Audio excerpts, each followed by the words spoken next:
What's up? What's up? Welcome to the late night.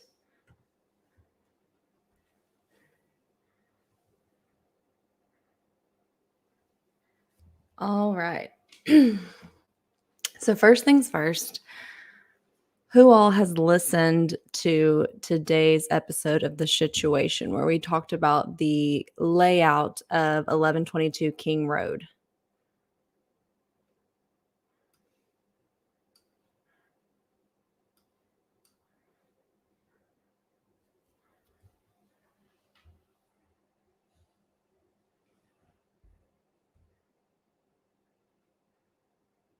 Let's see here.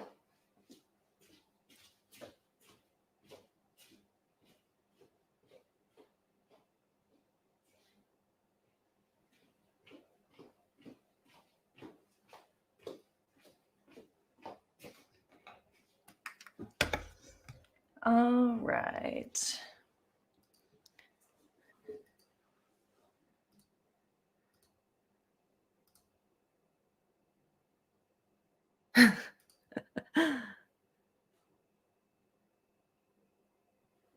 All right. So the layout of the house, I think, helps give a better insight and understanding to kind of what we're dealing with. And it helps understand the floor plan, how someone could have entered or left the home, and how the surviving roommates could have not heard what all went on. And so I think that understanding the floor plan is crucial. Some people may not agree, but I feel like it is. Because with cases, the crime scene is your case a lot of the time, and you've got to understand that to understand everything that's going on. Let's see.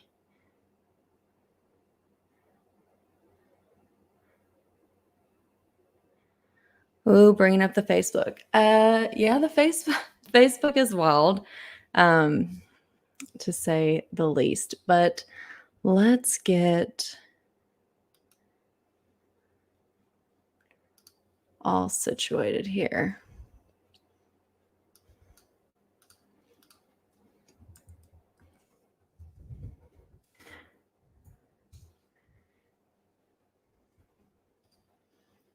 And this. So sorry guys, gotta pull up all of the areas that we need. All right.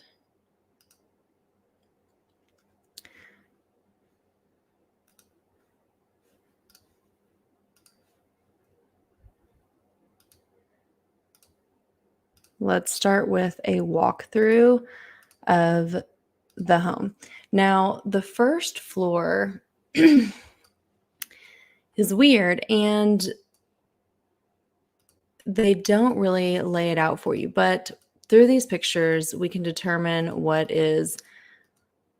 based on what's seen throughout the window. So, for example, this is the one of the two first floor bedrooms. So this is a 3-story house, which I think everyone knows by now, but there is 2 bedrooms and 1 bathroom on each level of the home.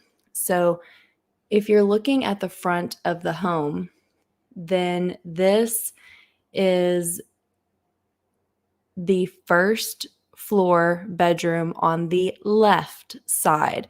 And you can see from the window right here that it overlooks the parking area. You can also see right here, there's kind of this, Harry Potter closet under the stairs, and you can see the angle of the stairs. And what that means is that this bedroom is directly under the living room that's on the second floor. And that tells you kind of what is directly above this bedroom as far as what you might hear someone walking by or things like that. But the house is very segmented.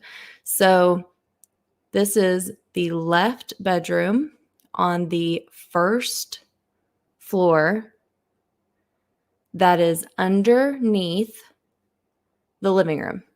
Then in the middle of this, you have the bathroom. And then on the other side, of course, is the second bedroom on the first floor, which also overlooks the parking area. Now, which is going to be this room right here. Now let's get to this. So once you come up the stairs, now again, underneath this floor right here is the bedroom that we just looked at. That first floor bedroom on the left side of the house is underneath the floor right here. Okay. So you walk up these stairs and you're going to land right here. You've got the window, which we mentioned in the podcast. You've got this corner shelving unit, which from some of the victims' social media posts, we know that their TV was right here and their couch was right here. Now, if you were to turn around, that's where you see the hallway that's going to get you into the bedroom, one of the bedrooms on the second floor, as well as the laundry room and the second floor bathroom. And right here, you can see there's a step down, and this is a peek inside the second bedroom on the second floor. So let's see. This is another angle. You can see this is the hallway that I mentioned in the podcast if you listen to today's episode. So let's flip through here because they're out of order. So this is the laundry room, and this is on the second floor. You can see there's a shower here. Not really too much to see there. This is that bedroom on the second floor that you could see when we were in the living room. So that picture in the living room where you kind of have that peek through into the bedroom, that's this bedroom right here. And you can see that throughout this window is this barrier. And up here is the parking lot, which we have talked about previously, but we will talk about here a little bit more in a minute. So and if you are watching on TikTok live right now, I encourage you to head over to YouTube, to the Sojo Files YouTube, so that you can partake in the comment section and asking questions, and you will have a better visual than you're getting on TikTok live right now. So if you're on the TikTok live, strongly encourage you to switch over to YouTube, because that's where I'm watching the comment section, and that's where you can actually see, what's going on. So strongly encourage that. But this is that bedroom that you could see peeking through when we were looking at the living room picture. And it sees out to this barrier and over here. Now let's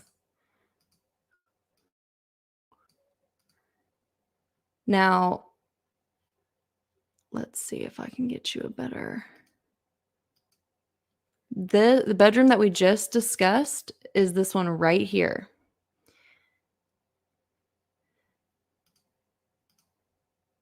Now, if you take that one step down, so 2 pictures back, this one step down, there's the bedroom, and then what's cut off is the stairway that leads up to the third floor, and then to the right is going to be the kitchen. You're going to walk into this. So right here is a little broom closet, which there's a TikTok video that one of the victims posted, and it kind of shows them getting into this closet. And then it cuts off, but right here is where the stairs to the third floor is. Now, right here, we can tell from some of the victims' posts that they had a bar top and some stools here. And this is a window that we saw investigators heavily looking at. There's pictures of them fingerprint, dusting the window, and they had a strong interest in this. But this sliding glass door right here, again, and I mentioned this on the podcast today if you listened, here's this walkway that leads right to that parking lot, which again, we've covered it before, but we're about to get back into that. Now we know, again, as mentioned in the podcast, that someone from ISP said that they believed that the perpetrator entered through a sliding glass door. They did not specify which sliding glass door, just that they believe that the perpetrator entered through a sliding glass door. So that is this one in the kitchen, and then there's one upstairs. This is another view of the kitchen. Now, something that was interesting, and I will have to see if I can find the picture, but Sierra found this picture. If you don't know, Sierra is one of our mods. Sierra found this picture and she sent it, and we were talking about it yesterday, and there's an image of investigators in the house, but it shows bar stools jammed up right here. And that's interesting to me because I don't know if any of y'all have sliding glass doors, but typically you put a stick down here to prevent the door from being able to slide open. So even if you were to break the lock or pick a way in, this would typically have a stick in it so that you would not be able to open the door. And so I thought it was interesting because in the image that Sierra found, they have two of the bar stools they're literally stuck right here. They have them right here. And it made me wonder if the lock to this door was broken. And so they kind of did a makeshift lock and stuck the bar stools here so that while they were not there, they haven't released the scene yet, but because they had the bar stools here, it really made me wonder if the lock on this door was broken, because I can't fathom why else they would feel the need to take two bar stools from a crime scene and stack them up behind this door, if not as a makeshift way to prevent this door from opening. But we'll get to that later. We might have that picture.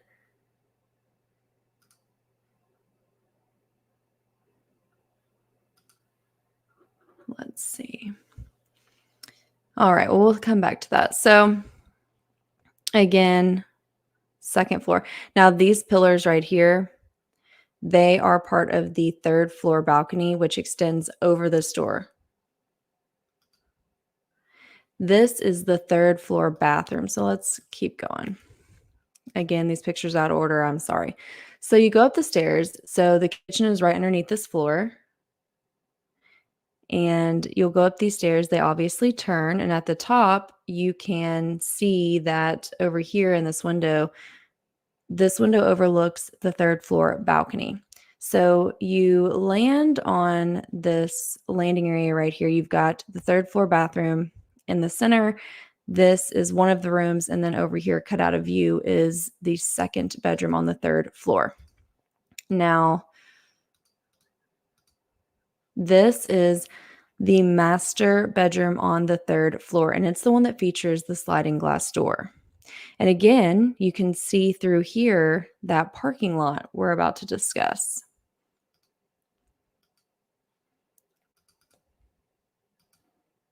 And this is another angle of that third floor master with the sliding glass door. So again, they said that they believe the perpetrator entered through a sliding glass door. They did not specify which one. And so the option is the kitchen or this third floor. Now, that being said,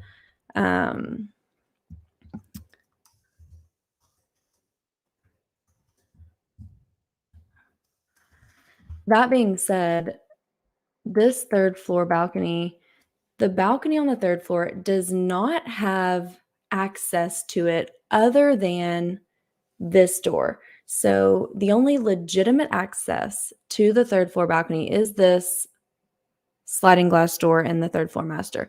For those reasons, I think it is possible that there might have been a false sense of security that you might not need to lock this door. I mean, if I was in their shoes and I'm on the third floor and there's not a way to access the balcony other than the doors in my room, I mean, I went to school for this kind of stuff, so I was paranoid, but I can understand why someone might leave this door unlocked, thinking that there's no way for someone to access it.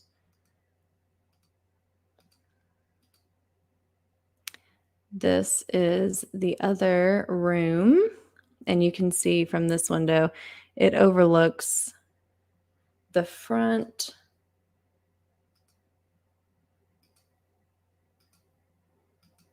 And I think that's most of the pictures that are worth seeing. This is the third floor balcony.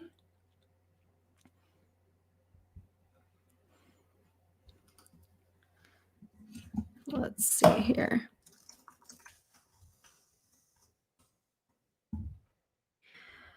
And this is the second floor outdoor living area, which to the right here is going to be the sliding glass doors to the kitchen. Now, this image I think is important because there's this walkway again, and you can see a car peeking through back there. Now, why do I keep bringing this up? I keep bringing that up because I'm sure y'all have heard online that investigators were looking into the wooded area, quote unquote wooded area, behind the house. But the quote unquote wooded area behind the house is actually just a tree line.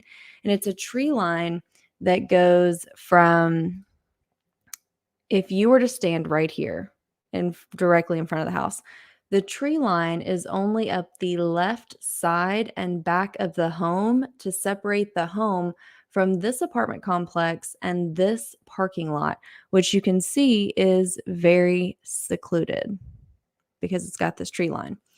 Now, why is that interesting? That's interesting to me because the person that perpetrated this crime,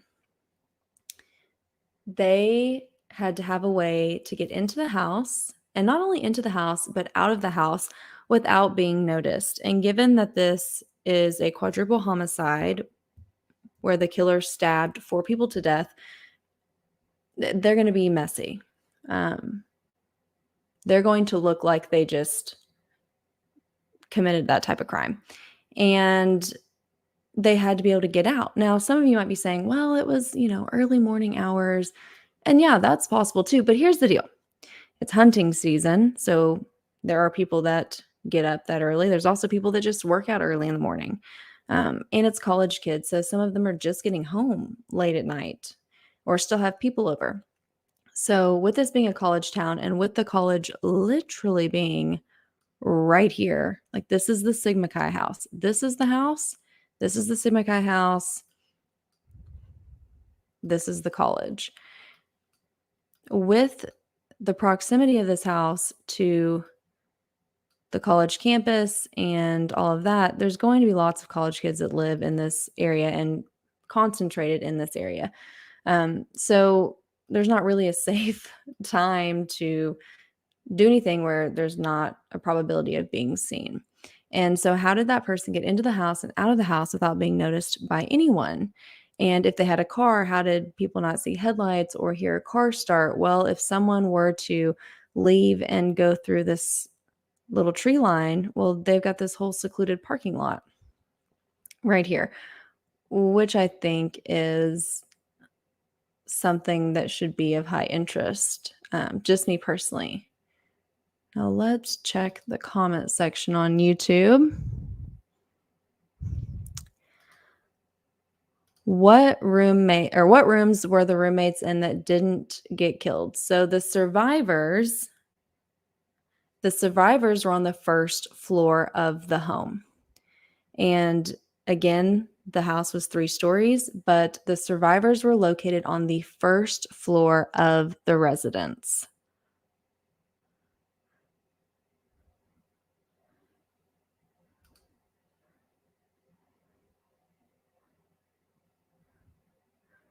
Let's see.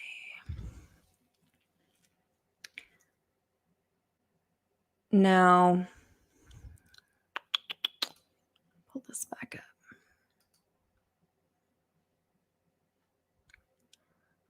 Let's get you guys a mock floor plan.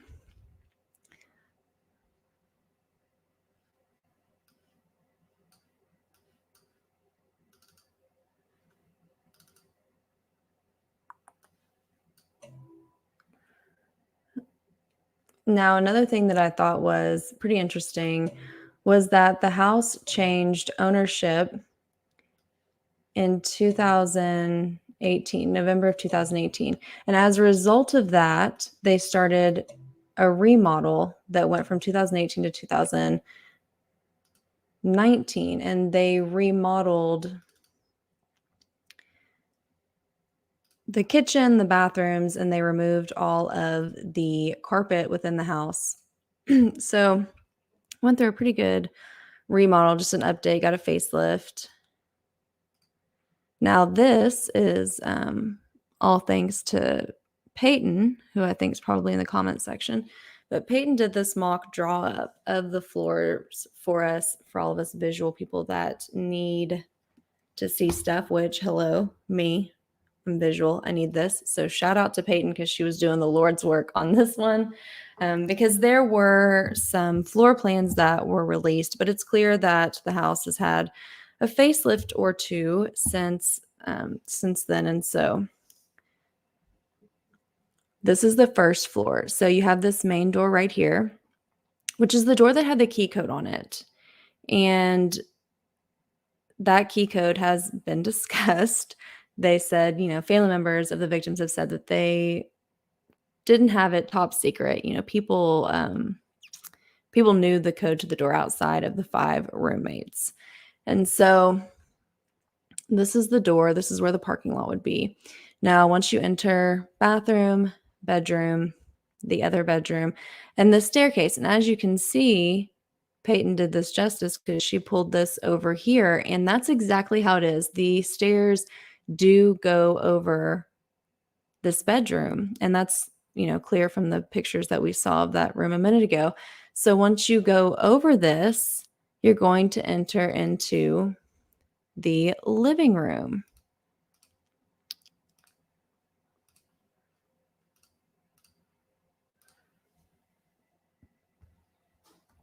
And so right here is the stairs from the first floor up. You've got the living room. As we saw, they had their TV over here. There's a window right here. Couch would have been right here. From social media, it looked like they had like a bar cart and some art hanging right here. This is the bedroom with the bathroom and laundry room. This is that walkway with the step down that we saw. You've got the bedroom. You've got the kitchen. You've got right here what would be that little closet, and then stairs that curve up to the 3rd floor. This is that sliding glass door. Here's the window in the kitchen. There's lots of points of entry, right? We got a window, a window, a window, a window, a window, a window. This is, double doors. Go up the stairs, and that's going to get us to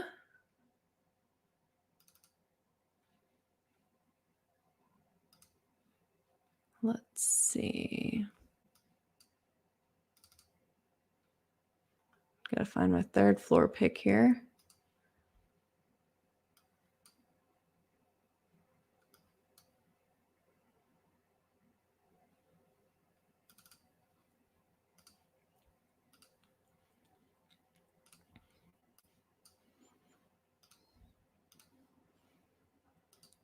Dun, dun, dun, dun. There we go.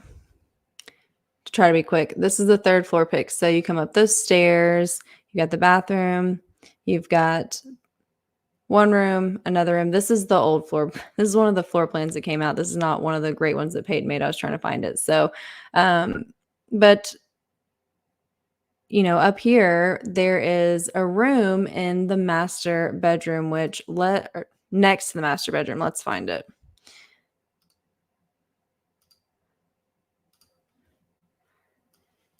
That is not a point of entry to the 3rd floor balcony. So again, the 3rd floor balcony, the only legitimate point of entry for the 3rd floor balcony is the master bedroom double doors. However, this room right here, you can see the 3rd floor balcony right here. And I don't know about you, but I definitely would slide this over and just hop on out. Why not? You just step on over and you're on the 3rd floor deck. Now, that's not a legitimate way to do it. However, that is one way that you could possibly get out there. So they did again, Snell with ISP said that they believed the point of entry was the back door. Now, if I can have maybe one of the mods send me that picture of the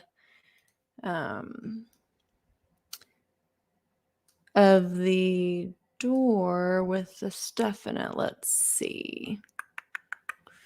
Then I can show that. But since it didn't specify which sliding glass door, we can't rule out the possibility that the third floor balcony door was the point of entry, but left unlocked or broken into that way, although they did not see any signs of forced entry. So either someone came in through, again, the third floor balcony sliding glass door or the kitchen sliding glass door. And as I mentioned earlier, with the kitchen sliding glass door, there's a picture scene of them while investigating, and they have those bar stools jammed up behind the door, and it appears as if they're doing that as a makeshift lock, which makes me think again that that door lock is potentially broken.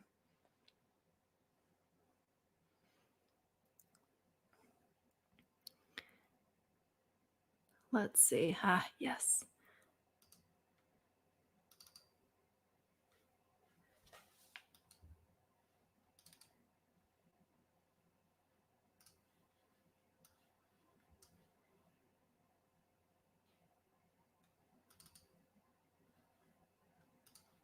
I'm looking through the pics. Hold on, guys.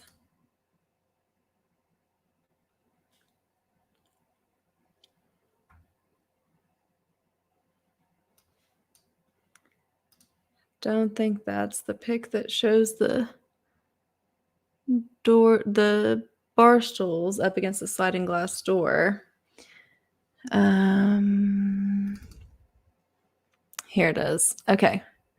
Got it, Sierra. Thank you. Thank you.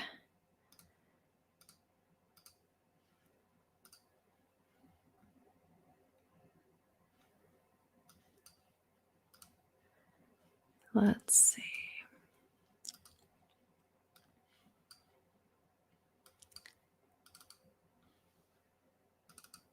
Gotta click through all this stuff. Bear with me. Right here. So if we zoom in, right there,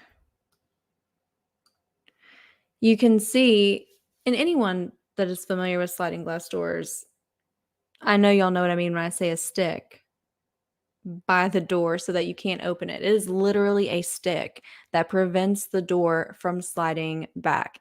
Now, before we continue, if you are watching on TikTok, I'm about to close the TikTok live watch. This was supposed to just be a reminder that we are doing live watch and live chat on YouTube tonight. So if you are on TikTok and you want to continue hanging out with us on late night, then head over to the Sojo Files YouTube channel and join us there, because I'm going to end this live and focus solely on YouTube, where we're going to start answering questions and open up discussions. So if you guys want to continue hanging out on late night, head over to YouTube, the Sojo Files, and we will see you guys over there.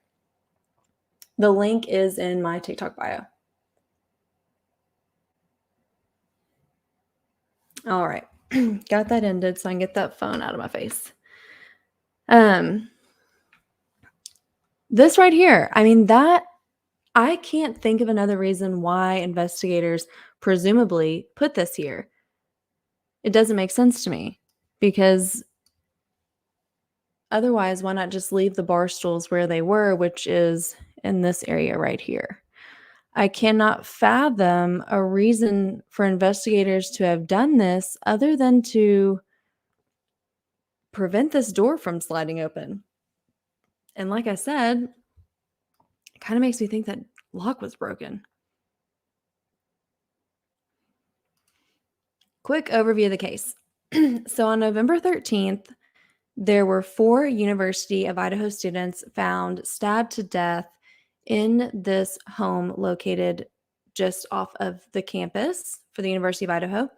And it's now been 13 days, and they still do not have an arrest in this case or any suspects. And so if you would like to get fully caught up in this case, I have 2 podcasts. I have the SHITuation, which is my side podcast, and the Sojo Files, which is my main podcast. Now, the Sojo Files, we do a deep dive into cases, and season 2 is currently about the Shreve case. But the SHITuation, my other podcast, we are doing 10 and 15-minute updates on cases. And so this case is one that we have been covering on the SHITuation and one that we will continue to cover on the SHITuation. So it's a great place to get information that is fact, not fuckery. We're not doing the whole rumors bullshit. We will correct stuff like misinformation and things like that, but we like to stick to the facts. So that being said, that's kind of a rundown. Do we need any more questions? Do I need to do a better rundown?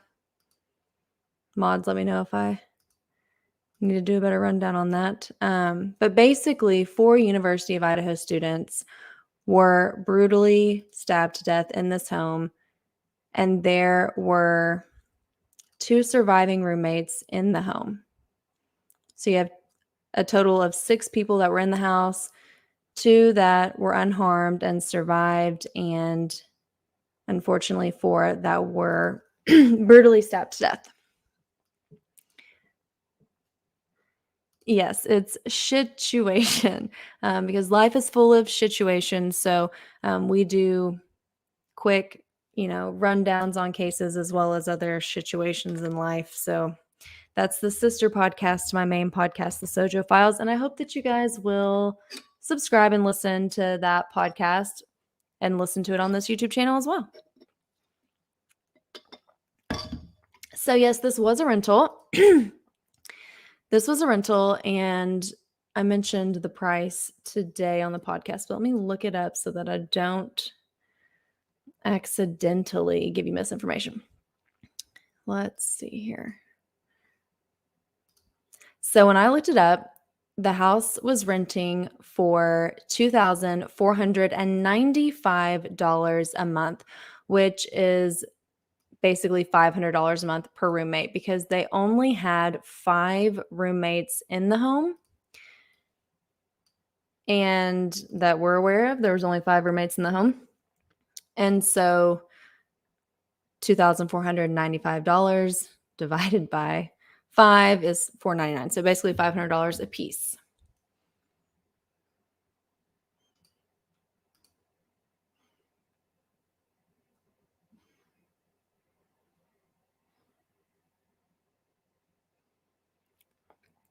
So yeah, the point of entry does matter. And that's why I think it's important to have an understanding of the layout of the house, because I have never been bothered by the fact that the 2 surviving roommates didn't hear anything.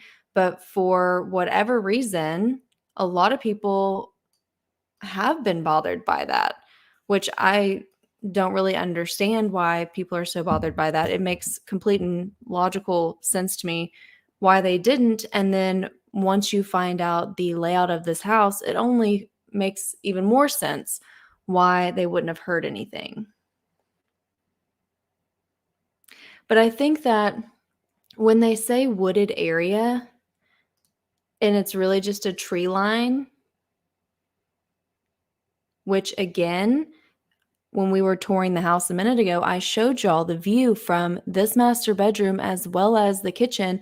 And from both viewpoints, you can see through this pathway. So someone could very easily have parked in this secluded parking lot and have a clear vantage point to see inside of this residence.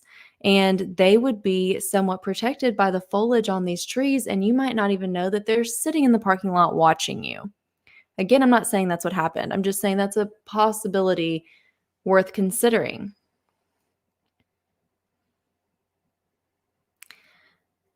The 2 surviving victims on the first floor didn't hear anything. They were asleep. When they woke up the next morning, they went to the second floor where they, from what we've been told, found one of the victims, and they believed that victim to be unconscious or to have passed out. So they called friends to the residence to help assess the situation, which led to the 911 call. And when police arrived, of course, they discovered that there's been a quadruple homicide. So they did not hear anything, and they were completely unaware of anything until they found this roommate somewhere between, the 911 call went in at 11:58 a.m. So we'll say roughly 11:30 a.m.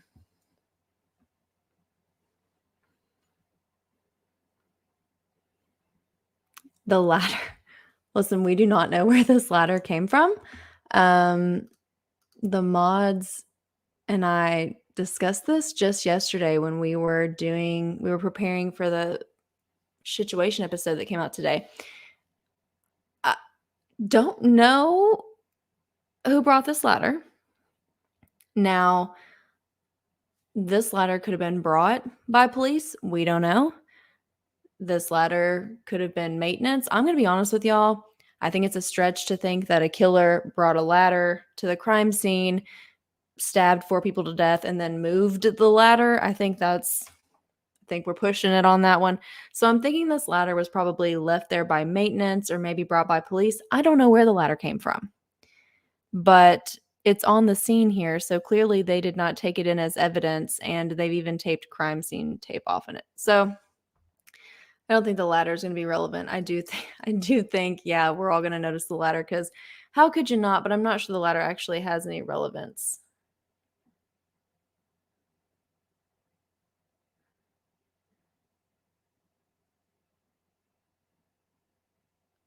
Yes, there is. That's a great point, Ashley. So there are so many possibilities about why the first floor roommates weren't harmed. But everything is speculation. As Ashley said, everything is speculation. Nothing is verified or confirmed. Now, the killer maybe didn't know that they were in the house. Maybe they didn't know that they lived there or even existed. Maybe the killer went down there and their doors were locked.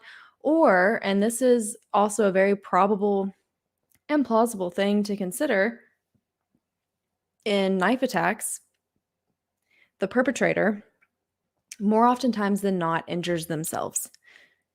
And that's if you attack one person. And here, that's only further amplified by the fact that we have 4 victims. So it's very possible that the perpetrator injured themselves during the commission of this crime. And it's possible that they injured themselves or were interrupted and left.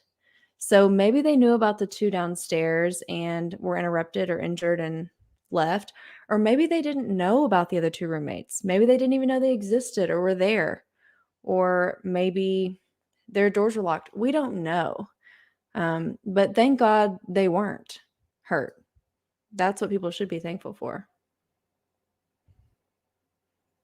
Yes, it's also, if you notice, this first floor is just very segmented. Like, this right here is a bedroom, and this right here is a bedroom, but it's very segmented. Very segmented. And the house is kind of broken up. You can tell it's been added onto and different things like that. And so I can see why. First off, I can understand people sleep hard, people sleep with fans, people drink and go to sleep. People take melatonin or sleeping pills. Some people sleep with earbuds in or like, there's so many different reasons why someone wouldn't hear something. And with the layout of the house, that alone is enough to substantiate why they didn't hear anything. But then you have to take into consideration all of the other things that I just said.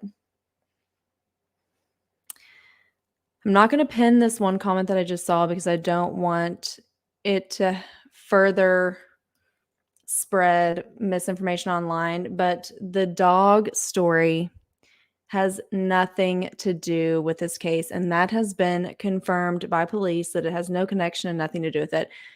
Wink, wink, nudge, nudge. They know what happened there, and they know it had nothing to do with this.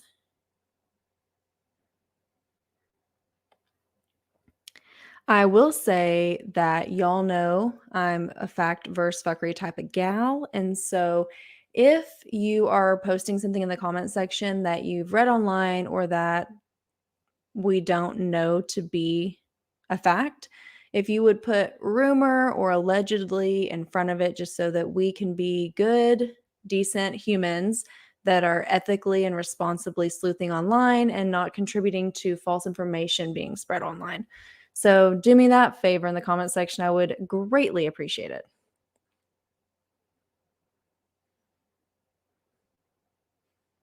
Oh, so true. This is so true. It's all about just fitting people into the home.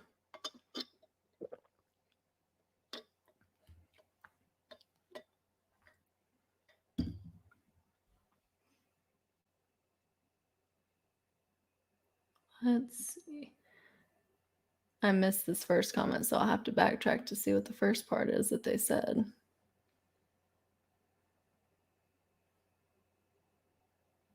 Yes, right? Please be ethical in the sleuthing. I just don't understand why, it's free and easier to be a decent human being. So, not that hard. Don't understand why people seem to struggle to do that. But it is what it is.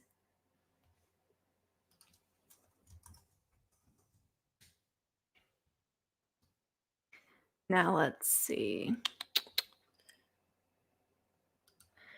This is okay. So, listen, fact versus fuckery. Let me go ahead and get the banner. Let me get the banner. Let me get the banner. Banner.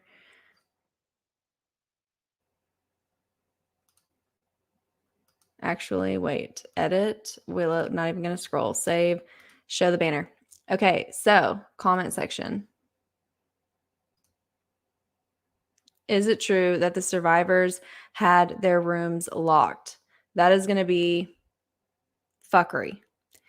The police have not stated that at all. So that's on the fuckery side of things as of now. Is it a possibility? Sure. But it's speculation at this point. It's not been verified and confirmed. So that is going to be on the fuckery side of things as of right now. So, wait, let me get a fact banner saved as well so that we can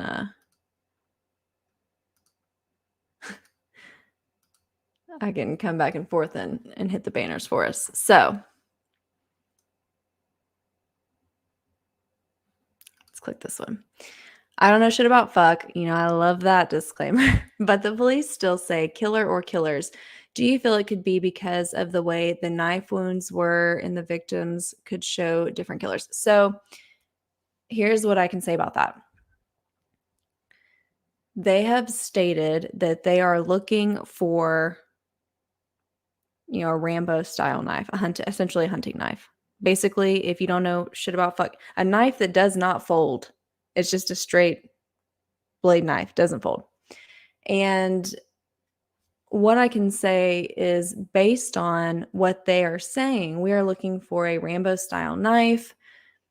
One weapon, the fact that they say that they're looking for one weapon is something that makes you think that they are looking for one killer, because one weapon would be suggestive of one killer, but they can't rule it out. And so for those reasons, they're saying killer or killers. But now, were there multiple perpetrators that had the same type of knife? That's a possibility. We don't know enough to rule that out either. But from what I've heard, it sounds like they are looking for one killer based on the fact that they're looking for one type of weapon. Thanks for the donation. Love you for that. Mwah. Helps keep this fuckery bus rolling. Let's see here.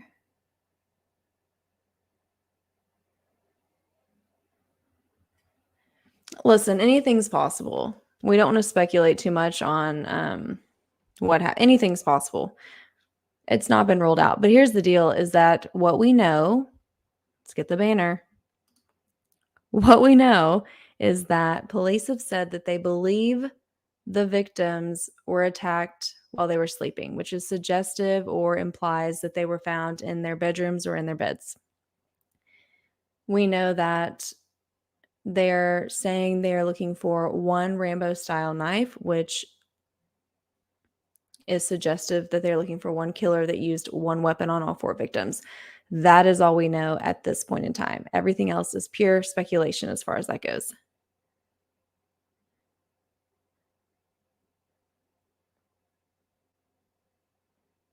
Yeah, I don't know who did this, but let's not do that.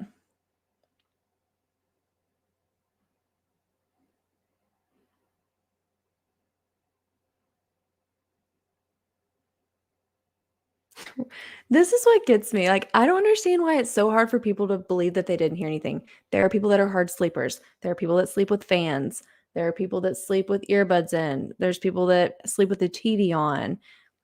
And I don't know, we were all young and most of us, I mean, I'm not going to throw everybody on the bus, but I'll admit it, we were young, we got drunk and fucked up and we slept hard. And that's a fact. So, yeah, just the going out and drinking and being young and sleeping hard is enough for me to be like, yeah, of course, it makes sense that they didn't hear anything. You also have to keep in mind, and that's just that alone. That's not even considering sleeping with the TV on or sleeping with a fan or earbuds or taking melatonin before you go to sleep or whatever. There's a lot that goes into that. But just being young and going out drinking can make you sleep hard in and of itself. Or maybe the person just is a heavy sleeper. We don't know. But it never bothered me that they didn't hear anything. And I'm not so sure why that bothers so many people. But I can admit it. I was young. I went out and kicked it and I slept hard.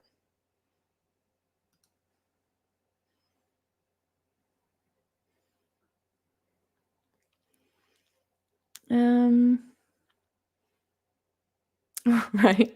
Some of us sleep really hard. Some of us don't. I do not sleep hard. I mean, I will wake up to a raccoon sneezing out back now, but you know. Well, here's what I'll say. I'm putting this on the fuckery side of the fence right now because what I've seen is the taping off the parameter of the home. So when I say the parameter of the home, a good crime scene is taped off the entire parameter of the property. Like what is the owner property line? Like what is your legal property line? That's what should be taped off. And that's what I've seen taped off here. Now, you can clearly see them looking at the dumpster back there, but from what I've seen from pictures taken just yesterday, I did not see them taping off the apartment complex. I did see them looking at the parking lot that we've been talking about. So maybe that's what started that. I did see them looking in that parking lot, which belongs to the apartment complex behind this tree line right here. So that could be maybe what started that.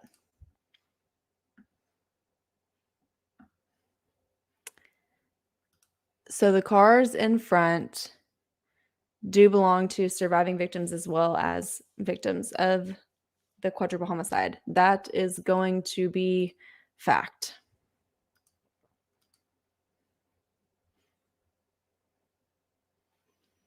Listen, okay. Why would they call for an unconscious person if they were stabbed? Let's think about this, okay? Because I know this is something that's bothering a lot of y'all. Let's think about this. Perhaps they saw someone sleeping in their bed and that person had a blanket over them.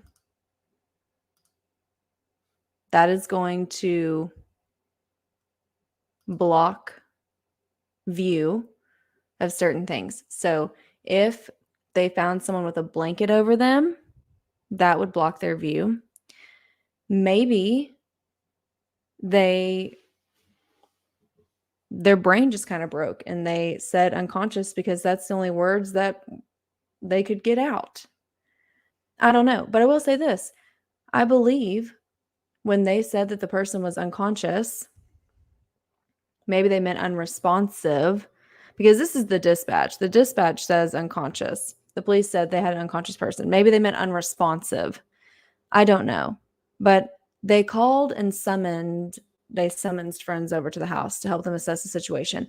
Based on that alone, I believe that they truly did not grasp the severity of the situation, obviously, because they obviously would have called 911 instead of summoning friends over to come to the house to assess the situation. So we don't know what they saw, but we are going to give them the benefit of the doubt that they clearly didn't see enough to grasp the severity of the situation.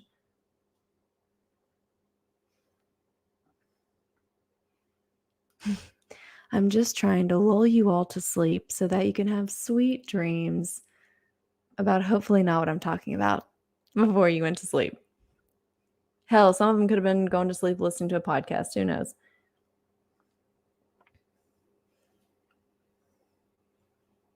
This is true too. They could have not been able to enter the room. I mean, what they said was that they found one of the victims on the second floor and they thought they were unconscious. But we don't know the details of what exactly that means. And so anything's possible. See, I love the honesty here. I love the honesty, Tanya. Some people can listen. My husband can sleep through everything, like real talk. It's so true, Ashley. Van Buren should come take some notes. This is true too. So a lot of the time, perpetrators, they will do this. It's typically a sign of remorse or a sign that they knew the victim. Now, I'm not saying that's what happened here, and neither is Brittany, but it is just a generalized statement that that is something that does occur. So that's something to keep in mind because that could explain why they said what they said. And again, keep this in mind. We don't actually know what they said. We know what police said they said.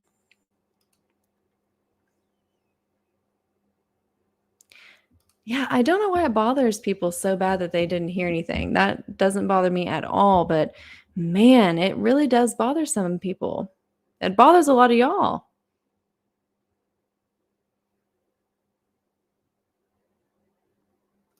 Thank you for watching. We love True Crime Besties.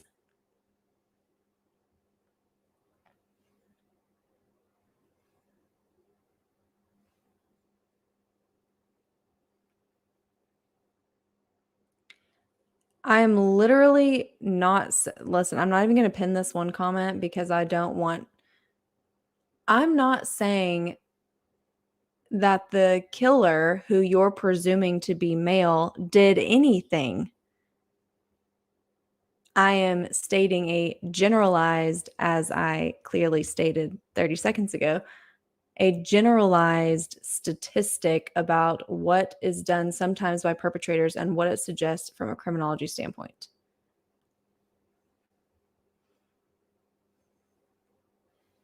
Can we get the timeline again?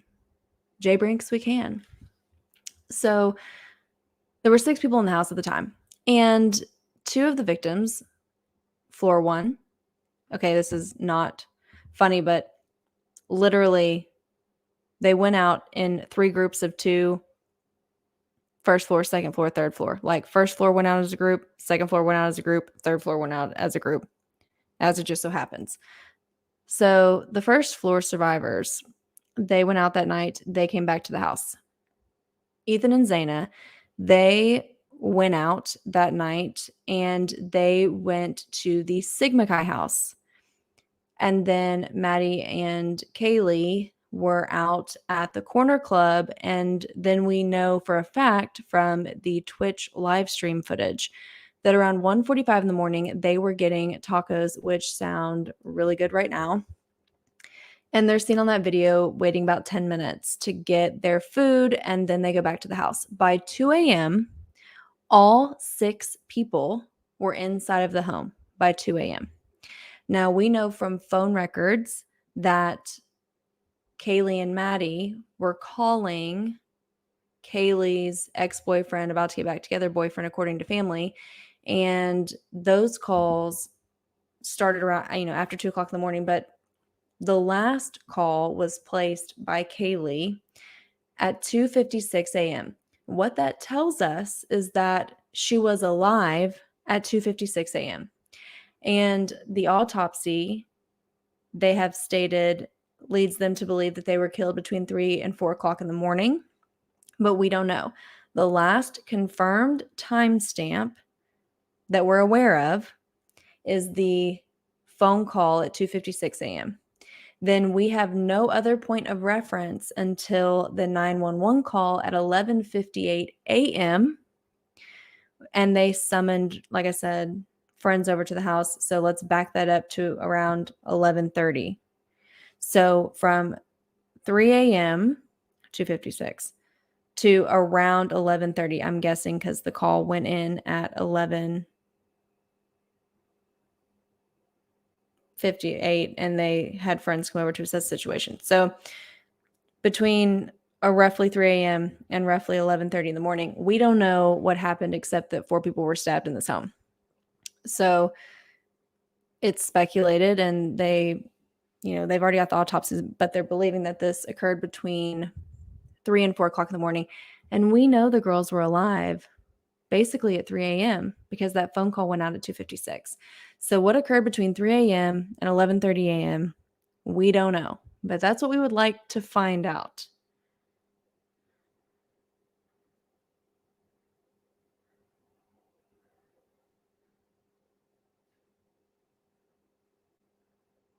Oh, I'm far behind. Thanks, Kim. Love you. Thanks for supporting the crazy train.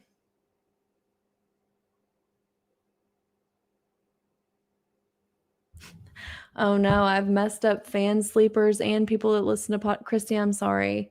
I'm sorry. I've ruined it for I've ruined it for fan sleepers and people that fall asleep to podcasts, like all 200 plus of y'all right now. I'm so sorry. You're going to be okay, I promise. Just as long as your doors and windows are locked, fall asleep listening to true crime and don't worry about it.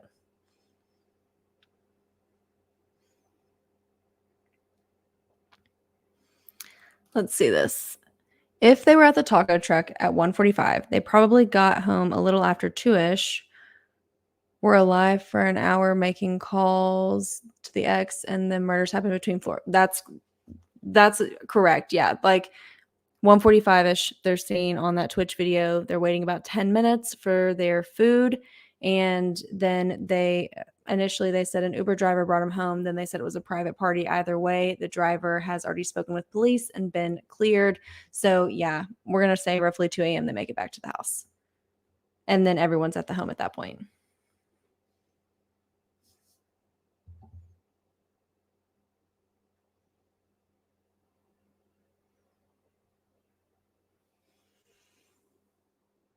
Okay, I see this interesting comment that says rumor in front of it.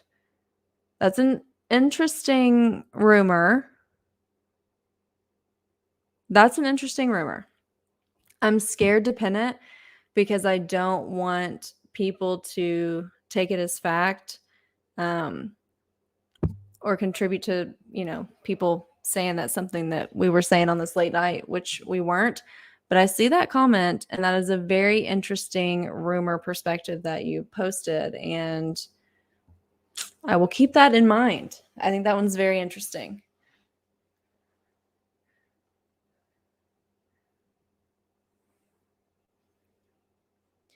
There's lots that we don't know about the circumstances. So listen, this investigation is currently ongoing. And just to be frank, the public, not necessarily us, ethical and moral sleuthers, us shitheads over here, but there's lots of people online that are irresponsible with information, and they take things and cause bigger problems, and they jeopardize investigations. And for those reasons, because we can't trust the general public to be responsible with information, they can't share stuff with us out of fear of jeopardizing the integrity of the investigation and thus getting justice throughout a court trial. So I guarantee you, I promise you, they have substantially more information than they are sharing with us, and that is for good reason. Now, I know it's frustrating because we're all nosy as fuck and we want to know. It's also frustrating because if I lived in this town, I'd be scared to death. But they've got to do right by the case to do right by the community, because they do something wrong and this person gets away because they did something wrong. That's, a big fuck up.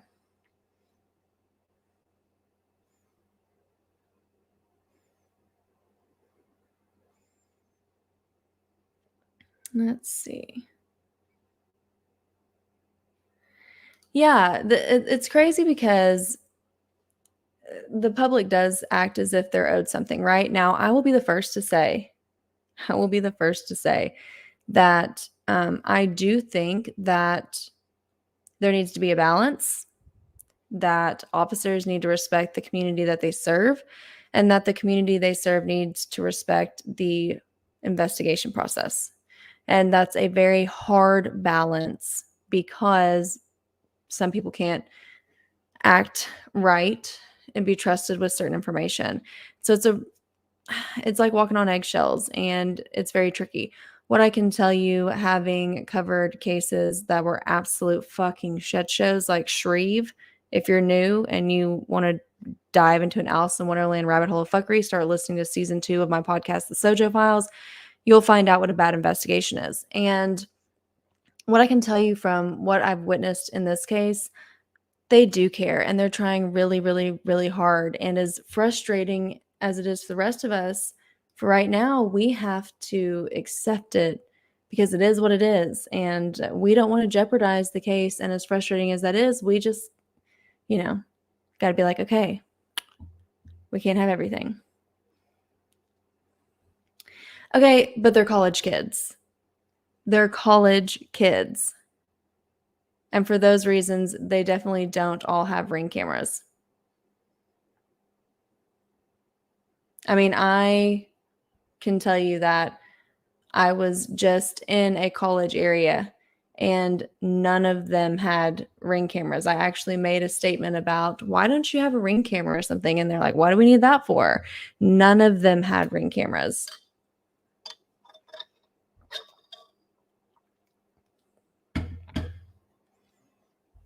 The 911 call has not been released yet, and I would not expect it to come out anytime soon.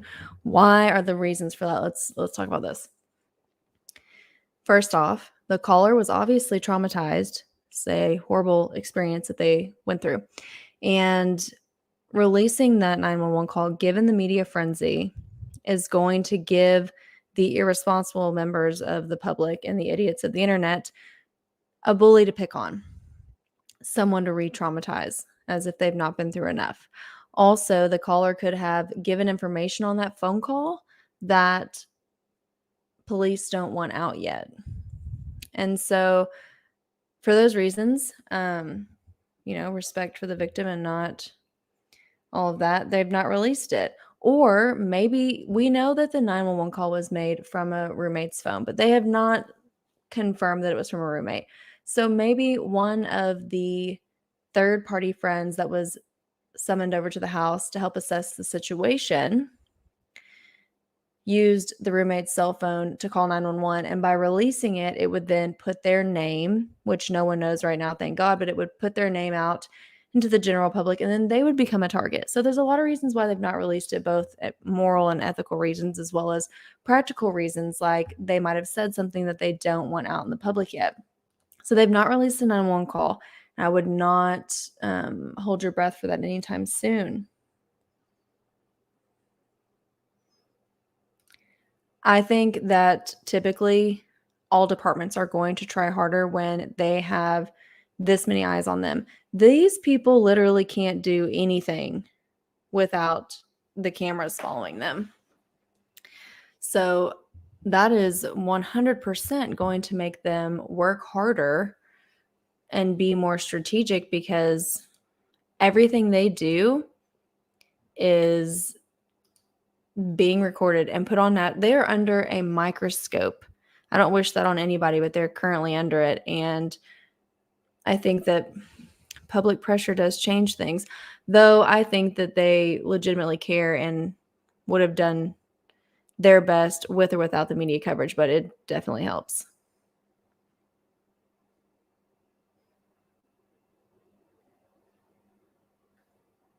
Yeah, this is it.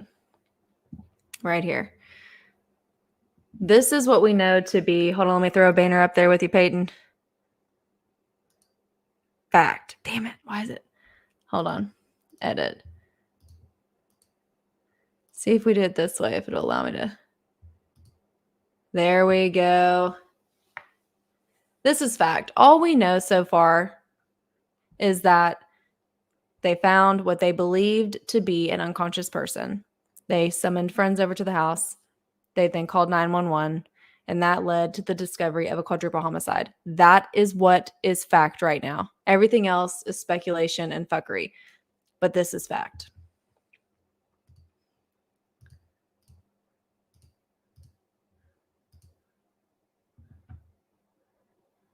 This right here, you never know how someone's going to react. I can't, it blows my, people are so judgmental about how I would never act like that, or I would do this, or I would do that. Well, you don't know unless you're in that situation, and God can only hope that you never have to. Like, again, I have a family member that was murdered. I've been in a bad situation, and you just don't know how you'll react.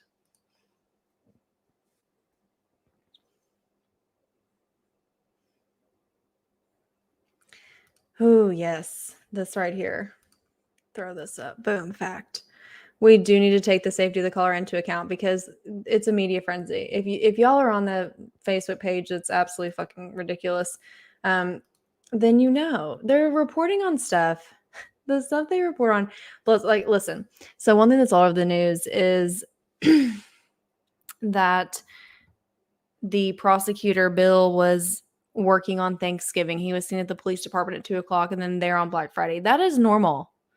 That is normal. Prosecutors go to crime scenes and they evaluate things at a crime scene because at the end of the day, they have the power to decide who's getting arrested and what evidence is, needed for trial and things like that. And so it is very common and standard practices for prosecutors to be involved in the investigation. Also, you want them to be involved. So when they hopefully prosecute this case in the court of law, they have an understanding of what went on because they were there and they were active in the investigation. So the news has turned that into some big news thing. They must have something. The prosecutor was there. I know, literally doesn't mean jack fucking shit.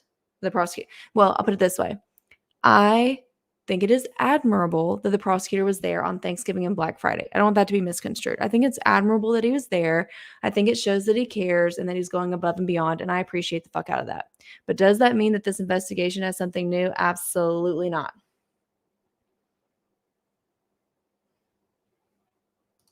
The college has been really great. So the president has spoken at the press conferences. I was really impressed by him. They said that if you feel uncomfortable, you are more than welcome to go home and finish your classes online until there's an arrest. If you feel comfortable being on campus and you would like to remain on campus, we will up security and do that way, but do whatever you think is best and we will accommodate you as a student. What more can you possibly want? Like 10 out of 10.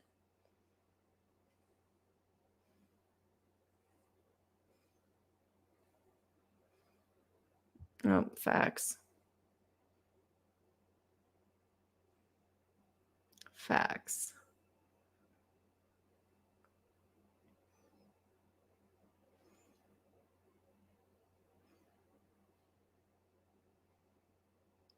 Yeah, the school, seriously, the school, from what we've seen by what the president has said at these live press conferences, has been a 10 out of 10.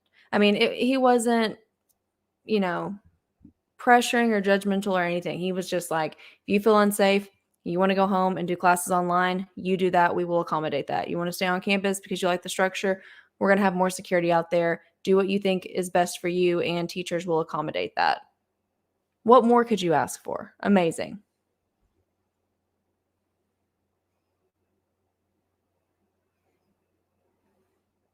Let's see here. Someone said, is the screen black? I don't see anything. I hope not. Can y'all see?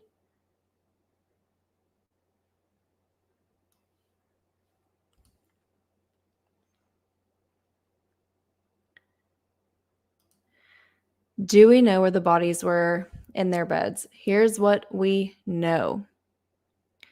Police, what we know is we don't know shit. We don't know anything. But what's been said is that police believed that the victims were asleep when they were attacked. What you can infer from that is that they were found in their bedrooms or in their bed. And that is why they think they were sleeping. Now, maybe someone was asleep on the couch. Fuck, I don't know. But they said that they believed that the victims were attacked while they were sleeping. So that, again, is suggestive that they were found in their bedrooms or in their beds or, asleep on the couch for all we know, who knows, but that they were found in some type of position or area that would indicate that they were asleep.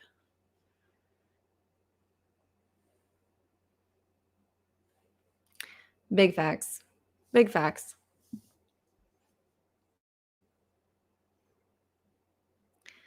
She had not moved out. This is fuckery. So what the deal is that she was about to start a new job in January, I believe, is what the family said. She was about to move to Texas and start a job at the start of the new year. And so she was about to move out. She'd been allegedly with the family the week before, had come back to show off the new car and all of that. But there are pictures, which the mods might have sent me one. Let's see.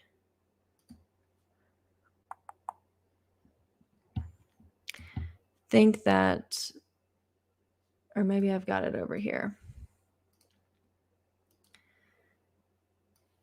There is a picture where you can clearly tell the bed was in the house. Let me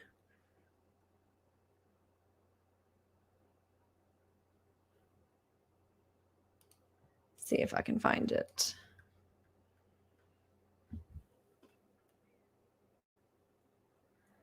Get my cell phone out because I know I got it on here. Let's see.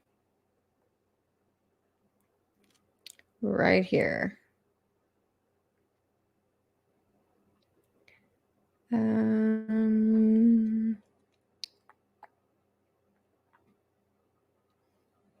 This right here.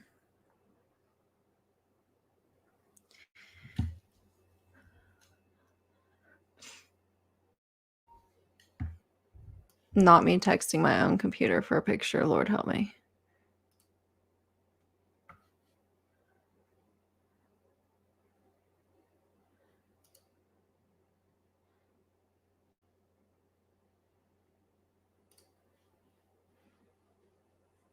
Mm-hmm.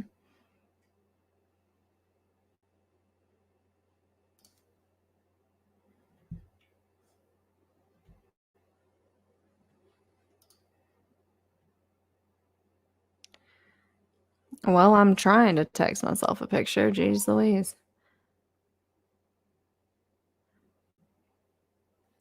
It's not that we don't know anything else about the survivors except that they were on the first floor. It's that we won't be saying anything else about the survivors except for they're on the first floor because they're secondary victims and should be treated as such. Okay, I finally found this picture.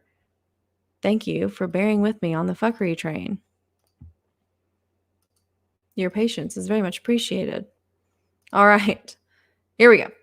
So you can tell clearly, zoom on in with our stalker shades.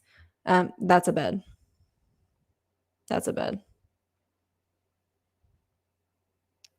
So there was clearly a bed.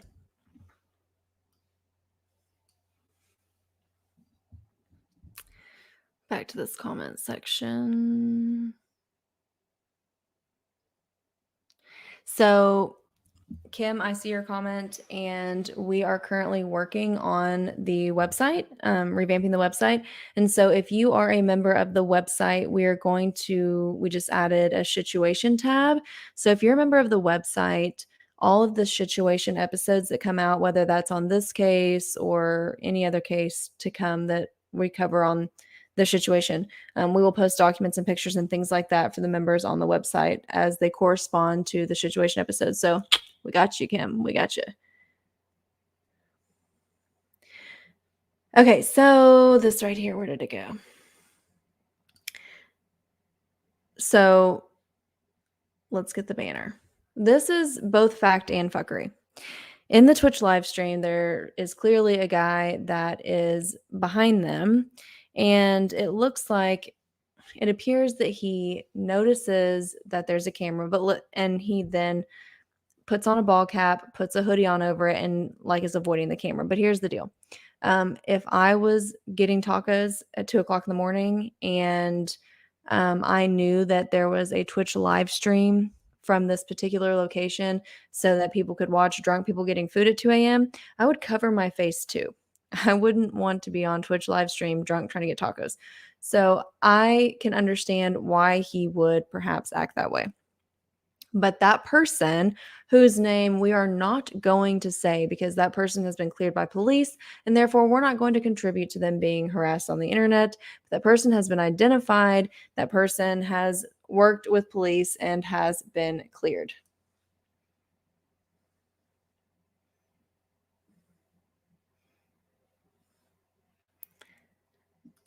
What's a member? So there is the Sojo Files website, and members, if you're a member of the website, you get to rewatch the late nights that we have. You get access to documents and pictures and things like that. So for season 2, it's great because you get all of the documents for season 2 of the Sojo Files, and we are adding the SHITuation on there. Started that yesterday. So you will also get corresponding legal documents and pictures and write-ups and stuff that correspond with those episodes. This picture was taken the other day by Fox News. Now, whether you like Fox News or not, I don't need to know, but I can give credit where credit is due, and Fox News is doing the damn thing with the pictures. They are getting fantastic photos of this crime scene. So whether you like them or not, we got to give credit where credit is due, and their photographer is 10 out of 10 on this.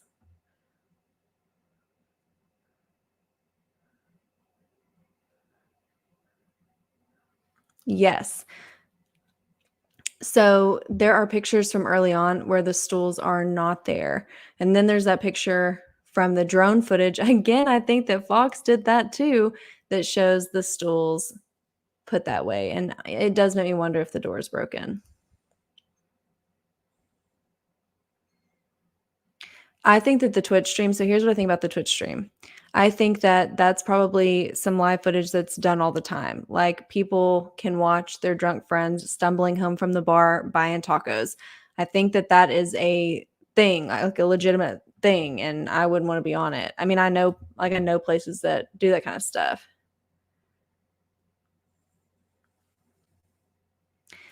Okay, so is the house still a crime scene or have they collected all evidence they can? They were photographed yesterday inside of the residence, taking more photos and collecting more evidence, and they had on, the full hazard gear, but they have not released the crime scene, so it doesn't bother me. Now, if they had released the crime scene and gone back, I'd be like, WTF, contamination, worthless, whatever.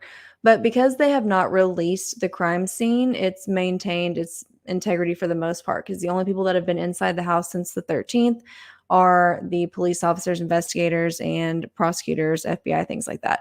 And they are wearing shoe covers. You can see them clear as day putting shoe covers on so that they don't track anything inside of the house. You can see them wearing hazmat suits and gloves.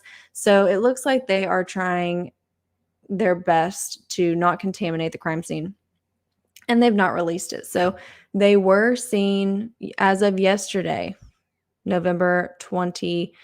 Well, it just rolled over. So on the 25th, they were seen inside collecting more things and taking more pictures. But again, they've not released it. So it looks like they're doing a pretty good job maintaining the integrity of the crime scene.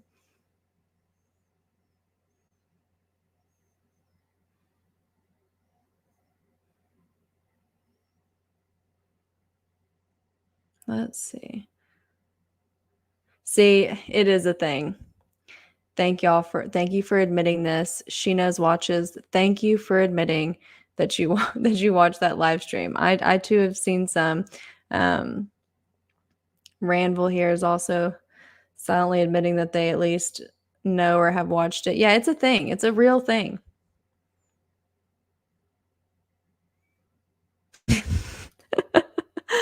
Facts.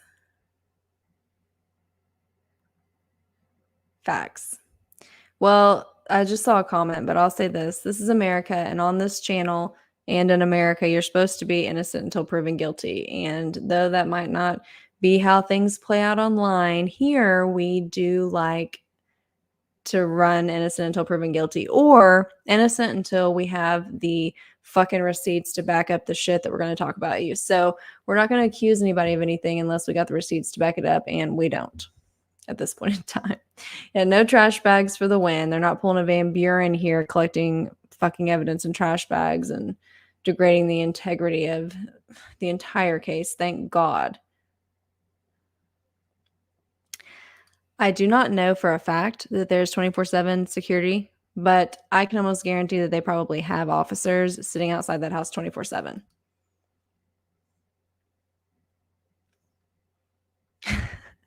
Isn't it amazing when you see people actually attempting to do their job to the best of their ability? Love to see it. Should not be such a shock to us, but we've been keeping up with the Shreve case so long that anybody doing anything right is what? What other questions do we need to discuss? So I'm going to do an episode tomorrow about the knife and what that, things like that from a criminology standpoint. So tomorrow's episode will hopefully be about the knife, criminology aspects of that, statistics on that, and just some tidbits and opinions on that. So that will hopefully be tomorrow's episode. But so if you have any questions about that, we're going to get in that tomorrow. But does anyone have other things that we need to talk about tonight? Because, I will lull you guys to sleep as long as you need me to. But we got to have some shit to shoot.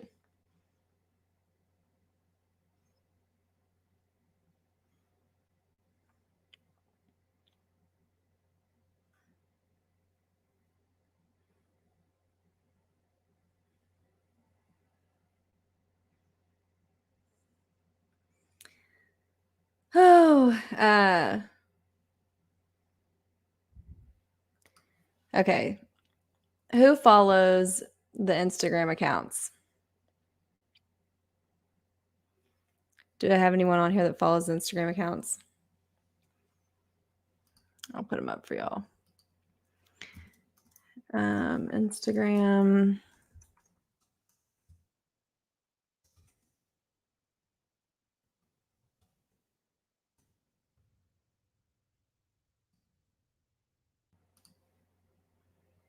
Okay. So I did post this on the story, and I was begging y'all not to make me spell it out for you. And I don't want to spell it out for you here either. So let's see if the fellow shitheads will spell it out for you. What do y'all not see here?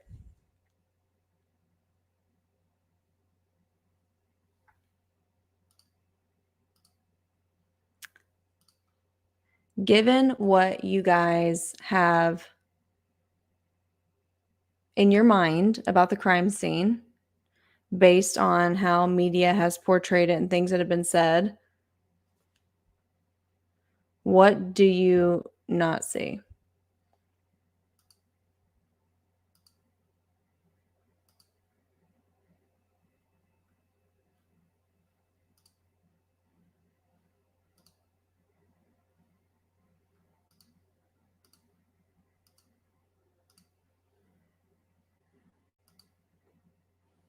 There's also no blinds.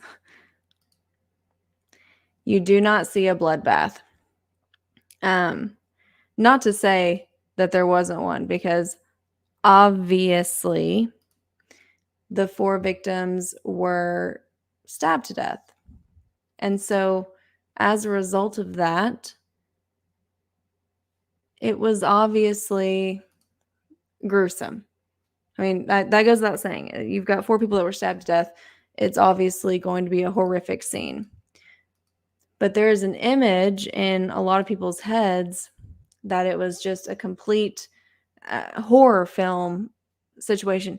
Now, what occurred in this house was worse than any horror film you'll ever watch. What occurred in this house is unspeakable. It's horrible. But I just think it's important for you guys to realize that there's a difference between reality and make-believe. And so, it's good to not exaggerate things in your head. You might be envisioning something and we don't know. We only see this little glimpse in here, but I just thought that was something that you should keep in mind when you're kind of saying, like, how did they say someone's unconscious? How'd they not know this? How'd they not know that? Well, it may not be anything like what you're envisioning in real life. Yeah, it's not always like the movies. And yes, there are no drapes. There's no drapes on this kitchen window, on this sliding glass door window, on this sliding glass door upstairs. There's none on this window. Let me get where y'all can see. There's no drapes here, no drapes here, none here. Now, that's a lie. That's a lie. We can see right here that this is a partial covering. So, no, there's no drapes down here on the kitchen, but we can clearly see that this door is half covered by something. So there's at least a partial window covering right here. So I'm sure that this did actually have drapes because clearly, like I said, clearly this is a partial window covering because half this door is covered. Now, the kitchen, no, the kitchen doesn't have a covering on it. The bedroom clearly did.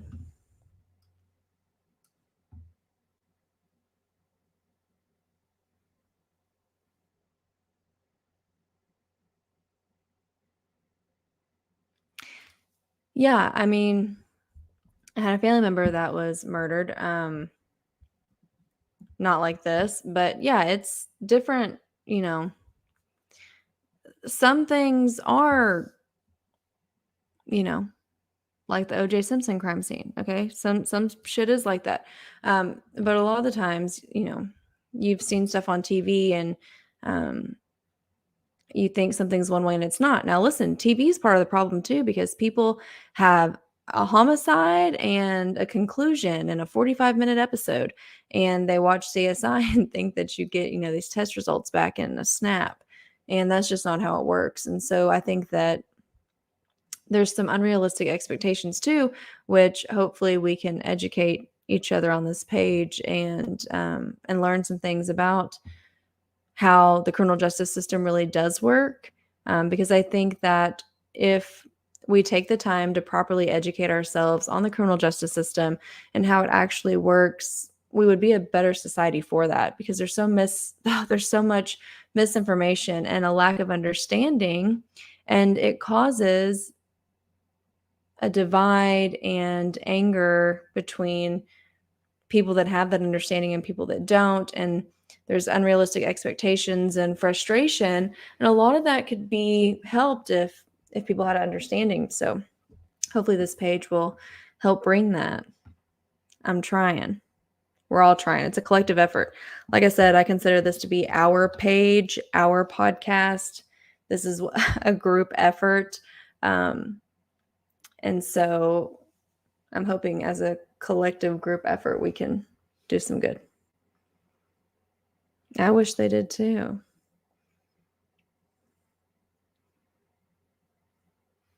Absolutely, as they should. Amen right here. Amen. A true shithead does not get offended easily. Big facts. Also, like, we cover true crime and we talk about this stuff all day, every day.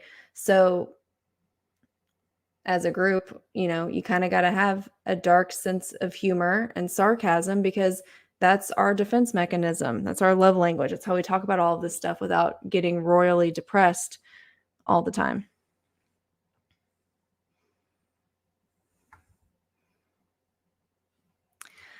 This is possible. But let me tell you something else is interesting. Let's backtrack because, and of course it was Sierra coming in clutch. Hold on. Sierra caught something else yesterday that was very interesting. Let's see if any of y'all catch it before I tell you what it is that she caught. Does anything stick out in this Does anything stick out in this picture to y'all? Dark humor is the goat. So on the Instagram stories, so like I said, the podcasts are separate. The Soja Files has its own podcast. The SHITuation has its own podcast. They both have their own Instagrams, but then TikTok and YouTube are just run off the Soja Files. But what do you guys see? I want to see if y'all catch what Sierra caught because it's quite interesting. It could be absolutely nothing, but it also is quite interesting. So let's see. We see some snow. We see some garbage, probably because that's a party house. No, the stools are in the door in this one particular photo. So keep that in mind. We'll come back to that later. Keep that in mind. My Instagrams are running across the bottom of the screen. Okay, let's zoom in the right direction. Does anyone see it now?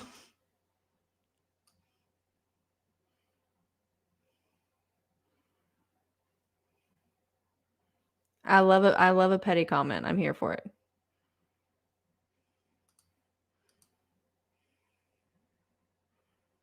The fraternity house is very close. I'll show you that in a minute if you remind me. It's very close. We've talked about this before, like super, super close. There we go. There we go.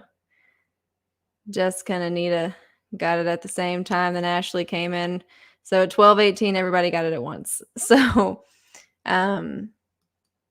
right here is a window screen. Now, this window screen could have been down for the past 6 months.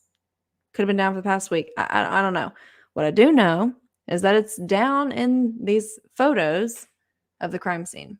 Now, this window, let me get where you can see what I'm pointing at. This window right here is that bedroom.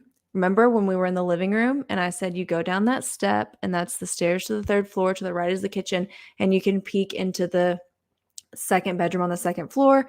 And then I showed y'all the bedroom in the 2nd floor and how it overlooked like a retaining wall. That's that window. And then there is the window to the kitchen by where they had the bar and these bar stools. And so you've got this little bitty window right here. And then you've got that bedroom that we discussed right there. So whether that is of any significance, don't know. Could be not worth a damn. But I find it interesting that they were showing a strong interest in the window to the right of the sliding glass door and that the screen is down. Yes. Okay. So I can tell from the comments, we have a lot of people that were not on here when we did the overview of the grounds. So let's do that again for our new true crime besties. Let's get set up. Okay. So if you missed this sleuthing experience, we got it back. This right here. Can y'all see my mouse when I'm? Yeah, you're good. Okay. This right here is the home. The quote unquote wooded area is actually just a tree line that runs up the left side of the house. If you're standing right here, facing the front of it, this is the left side of the house. There's a tree line that runs up and all the way around this parking lot, which belongs to this apartment complex. And this is the side road. So you would turn here, go up this side road. You got this. Now, this side road right here where you got a car parked is literally looking into the 3rd floor, 2nd bedroom right here, as well as the 2nd floor bedroom right there. And then you have this area right here. Now, this area right here, if you're parked where this truck is parked, you can see right into the sliding glass door in the kitchen and right into the sliding glass door on the 3rd floor. So that quote unquote wooded area is really just a tree line and you've got this parking lot that's kind of secluded. Now, the reason why this parking lot stood out to me so much is because the perpetrator would have been presumably blood soaked. And so they got in and out of this house without being noticed, without someone hearing a car or seeing headlights. And, how does somebody get in and out of a house under those conditions without being noticed? How could somebody spy on them without being noticed? How could somebody observe this house and who's in it and how they get around without being noticed? Well, here's one potential answer to that. You've got a parking lot with this tree line. And this tree line, as we saw from the pictures, let me find one for y'all in case y'all weren't here earlier.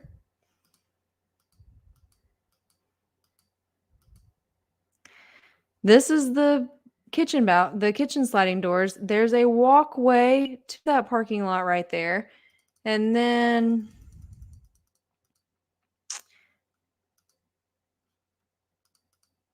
this master bedroom sliding glass door right there. You can see the walkway and this. So what that tree line does is it creates a barrier where someone could easily park in the parking lot and the foliage would cover them, where they could essentially just park there and creep and not get caught. I mean, I'm not saying that's what they did. I'm just saying that's one of the first things that I thought of is, how's this person able to get in and out of this house without being noticed? Because if they weren't close with them, if this is someone that is familiar with them but not close with them, random but not random, and they're covered in blood, how would you sneak in and sneak out? Well, I got to looking, and here you go. This wooded area is nothing but a tree line that leads, I'm talking, look, it leads directly to their back patio. And if you're parked in this spot, you can watch them through both those sliding glass doors and not get caught doing it. And right here too. Now let's back up a little bit more because some of y'all asked about campus. Let me do this thing for visuals. This is the house. This is the Sigma Chi house. That is a quick walk. Like a quick walk. You got another fraternity sorority house, another fraternity sorority house, another fraternity sorority house. Here's just a campus building. Here's a parking lot for students going to campus. Here's another residence. Like this is all, every bit of this is university property. All of this is. And I'll do you one better than that. Get this shit. The police department is like not far from here either. Where it at though? Right here. This is the police department. For my visual folks, don't worry, I got you. Here's the house. Here's the police department. It's not far. At all. Like, let's say 1, 2, about 600 meters. And listen, I'm not going to lie to y'all.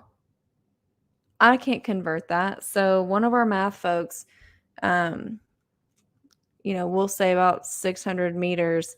Someone wants to convert that for us. Because I'm not going to lie to y'all. And, we all got our faults. Math ain't my deal. So there you go. Neither is, fractions and conversions. So keeping it real. But I hope that gives y'all a better perspective. So now y'all have not only, hopefully,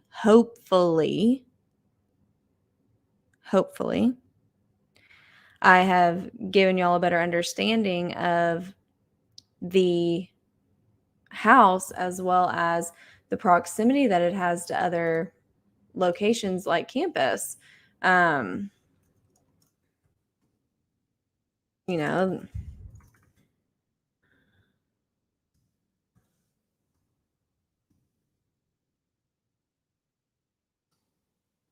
I think those are important to know. I think it's important to grasp not only the layout of the house, but where it is in proximity to everything else. Because someone asked the other day, there we go. Thank you.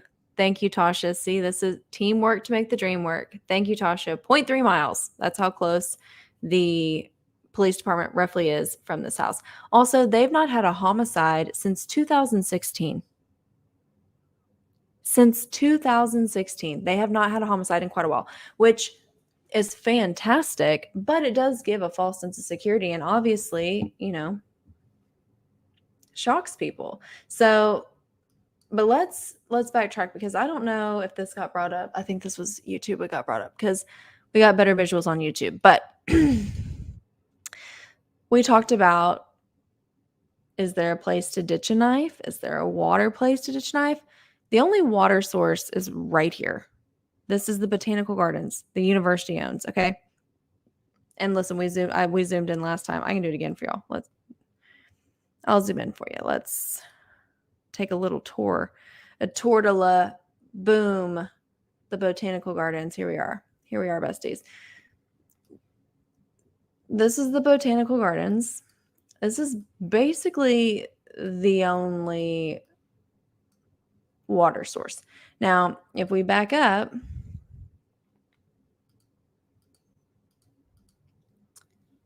let me get us situated again. This is what you need to look for when we zoom out. This right here, these two equal signs is what it looks like. This is the apartment complex. The house is right here. So if you look for these two equal signs, it'll help you get situated. So there's that and this golf course. But really, truthfully, we zoom out. Look at this. This is a very concentrated area of living. And then you've got bumfuck Egypt and the airport, bumfuck Egypt, nothing. So it is very concentrated. And as far as the college students go, this is all the University of Idaho. And this is that whole neighborhood that students wanted to live on if they were off campus. This is fraternity and sorority row. If we take us a little detour down here, shall we? Whew. Zooming on in, boom. The Sigma Chi house.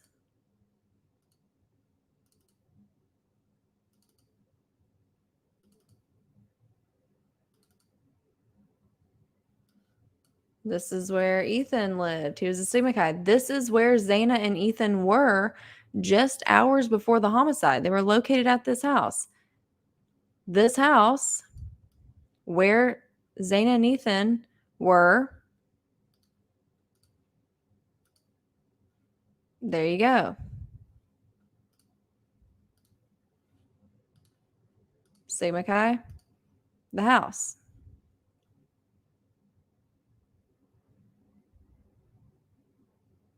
So if the measurement is 40 meters, we're going to say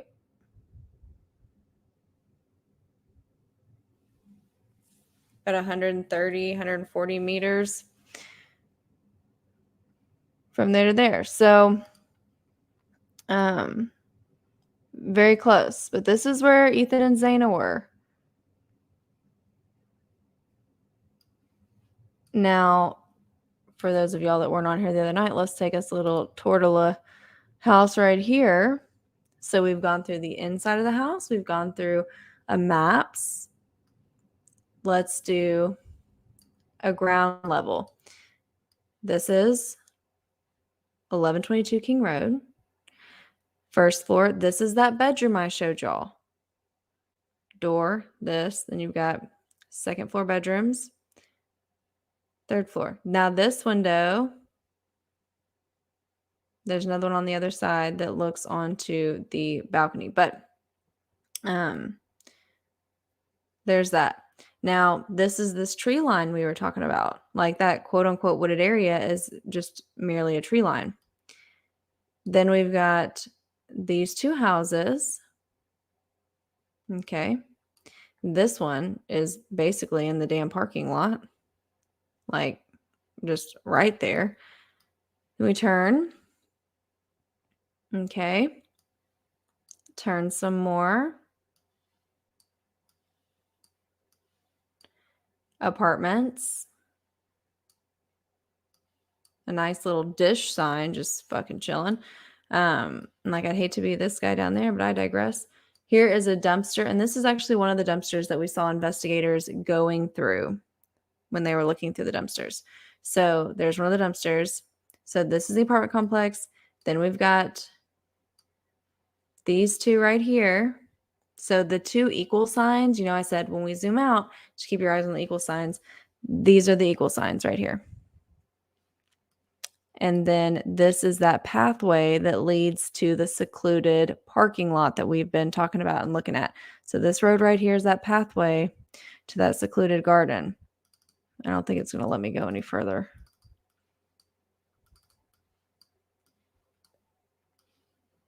But let's see if we can get us another view this way. I apologize if you get car sick, motion sickness. I do too. But we're going to try to get us another view here. Oh, this view was clearly taken years ago. Lord, the camera quality. It's me without my fucking glasses on. It's just, look, there's the St. Mackay house. So listen, this is their house right here. Do y'all see this? This is their home. See that third floor balcony? They would walk down this street here, and ta-da! There's the back of the St. Mackay house. That's how close they are to the St. Mackay house. So I hope y'all can see this. This right here, this is their third floor balcony. This is their driveway. So literally come down this road. We're going to turn. Yeah, it's not even 100 yards, like 50 fucking yards. And then look right, boom, St. Mackay house. So Ethan and Zaina were literally a stone's throw away from their house within hours of the murder. And I'm sorry, I was working the map, so I haven't looked at the comments. So let me get back to the comments. Thank you. Love to see donations. They help keep this fuckery train alive. Memberships and donations are how we keep this team afloat. Yeah, evergreens, are called evergreen for a reason.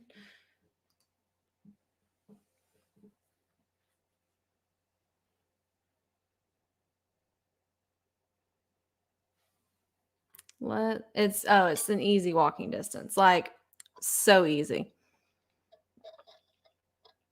That's nothing. Like, we're talking nothing. Look, like, that is 100 yards. That's like 100 yards. And then turn around, and then they're 100 yards to the house. They're like 200 yards away. I mean, look at that. I could stand here and yell to you, and you could probably hear me on the third floor balcony. And if I turned this way and yelled, you'd probably be able to hear me right there. So someone asked about the bar. Let me take a little look-see here. Stand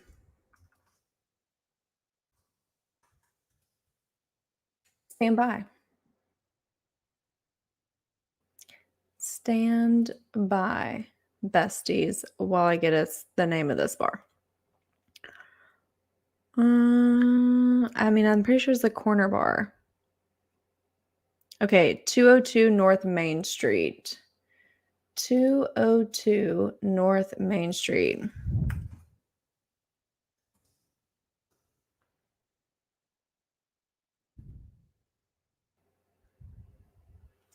Woof. Okay, backtrack before I lose where we're at. We got to find these equal signs. Equal signs, the bar. Okay, so that's how far away they were. Now, take our little 300-meter measurement thing. 300, 300, 300, 315. So 3, 6, 9. Well, now I need to 3, 6, 9, 12. roughly 3,500 meters.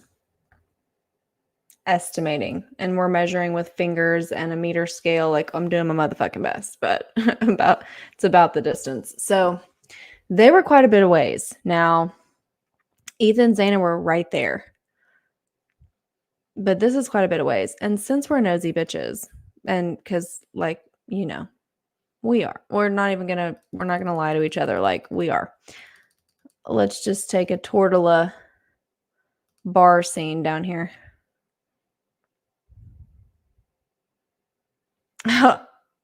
I failed the team there. Stand by.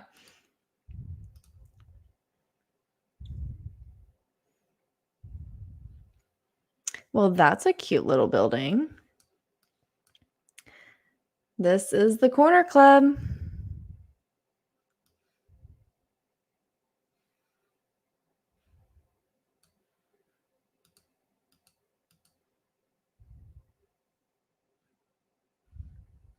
Come back to y'all so I can see what y'all are saying over here in the comment section. I got FOMO. That I'm missing y'all in the comment section. I'm missing good shit.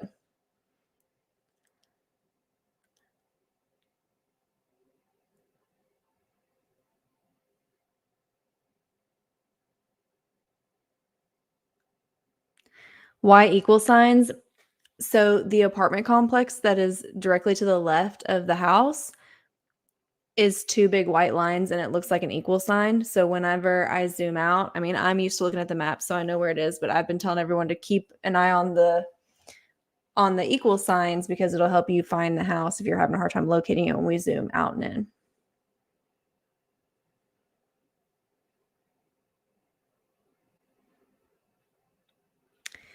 It was said that the two surviving roommates did go out that night, but they were somewhere else. I think maybe they were at a private party. I don't know.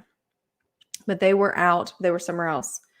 And then you got Ethan, Zana at Sigma Chi, which y'all saw was literally right there. Like, they can basically see Sigma. They can see Sigma Chi from their back deck.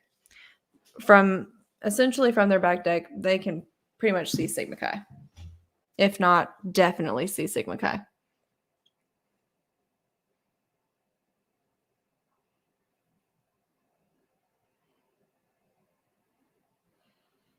This just depends. This just entirely depends. And like I said, tomorrow I'll do an episode about statistics and stuff that involve the knife. But what we do know here is that the murder weapon was brought to the home with the killer or killers, and it left the home with the killer or killers. I'm going to assume they still have that.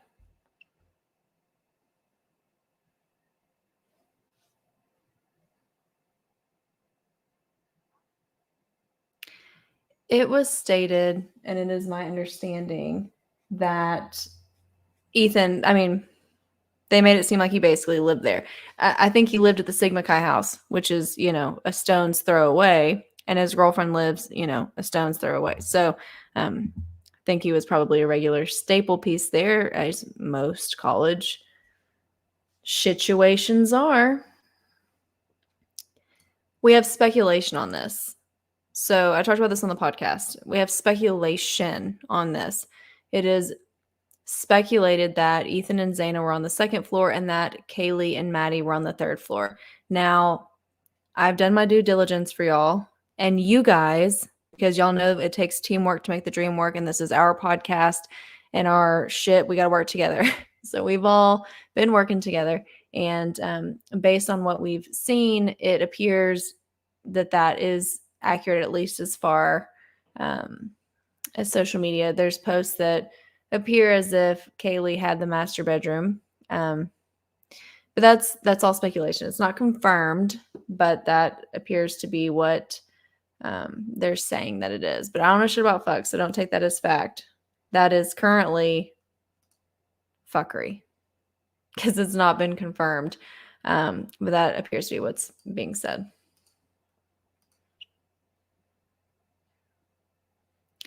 So here's what we know about the stalker. That there isn't one. As of right now, The stalker is fuckery.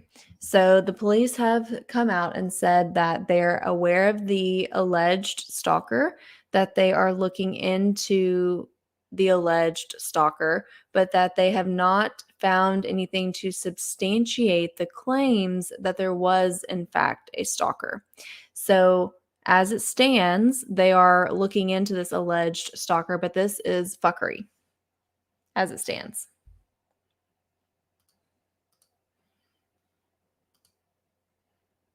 This right here. Absolutely be doing that. Remember, it is free to be a decent human being. And though we are clearly true crime people and we like to sleuth and we're nosy, we can own our downsides. But um, we've got to do it responsibly and ethically. And I say that as somebody who lost a family member at the hands of someone else. So as I like to report on this kind of stuff in an educational manner, because this is, of course, what I went to school for. But as someone who lost a family member at the hands of someone else, I know what it's like. And so from just a mankind, human morals and ethical standpoint, we need to do that responsibly. We need to be discussing things in a respectful manner. You need to comment things as if the victims and their family were going to read it, because I guarantee you that they are seeing a lot of the stuff that is said online, unfortunately. So you need to comment stuff as if they were going to see it. And we need to be respectful and have morals and ethics and sleuth as responsibly as possible.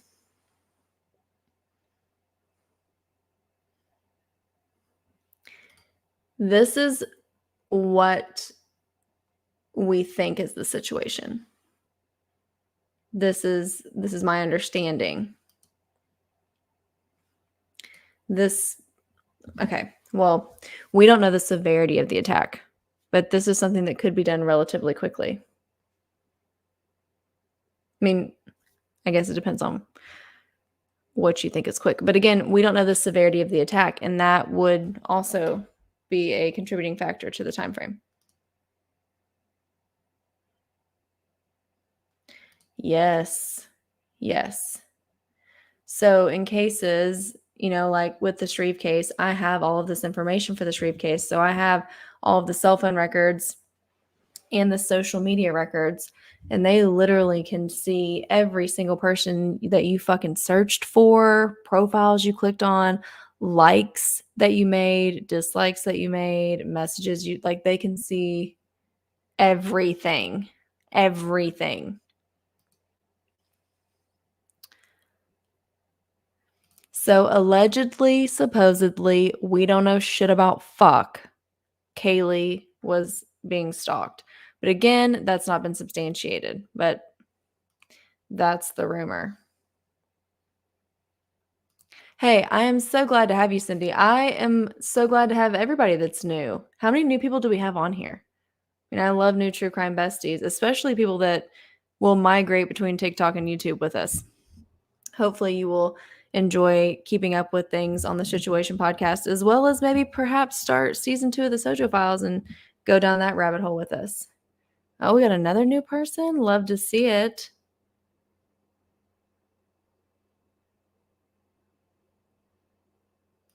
Love to see it. And as you can see, it is much calmer on YouTube lives than it is on TikTok lives. Thank you. Thank you. Well, I love my lifers. Amy, we've been in a relationship officially a year this month. If you've been following since season 1 of the Sojo Files, and we've officially been in our relationship for just over a year now.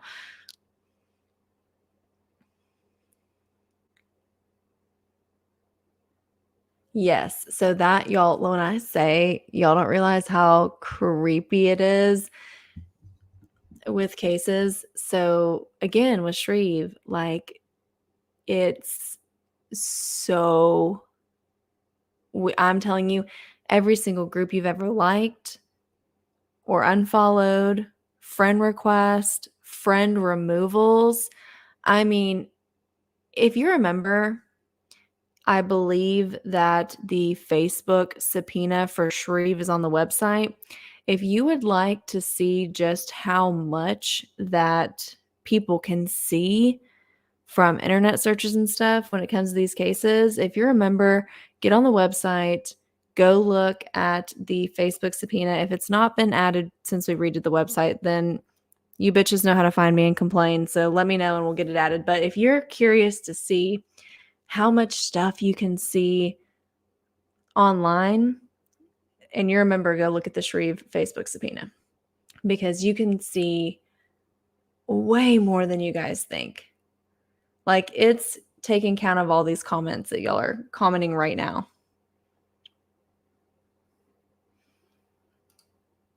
Listen, if a VPN wants to sponsor me, let your girl know, because she's here.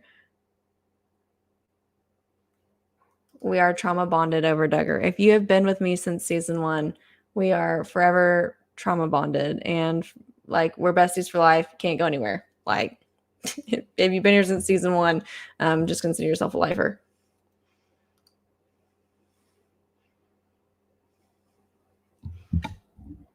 Get it, Aaron.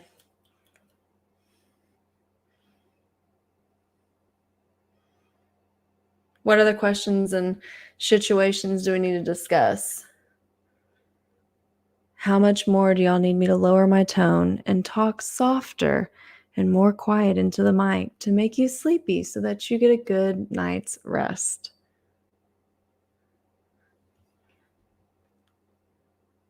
I have a feeling some of y'all are not going to be able to sleep after being on this live, but if I can really get into my late night true crime SHITuation discussion pillow talk with you guys, maybe I can help you guys get to sleep faster.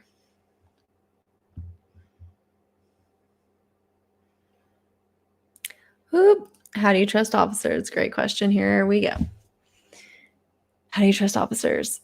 I like to believe that everyone is innocent and good until you have a reason to believe otherwise, meaning I'm going to give you the benefit of the doubt. So until you give me a reason, I'm not saying I'm going to give you all my trust right away. Hell no. But we're going to start in the middle. I'm going to give you respect and the benefit of the doubt. And then as I see or hear more things, or we hear more things, or whatever, then we'll decide which way from the middle we're going to start going. But I think that there are a lot of really fantastic officers and a lot of really fantastic prosecutors that go above and beyond, and they really, really go above and beyond for their cases. It's just unfortunate that the minority that doesn't know shit about fuck for real, not even joking like we are, really doesn't know shit about fuck, and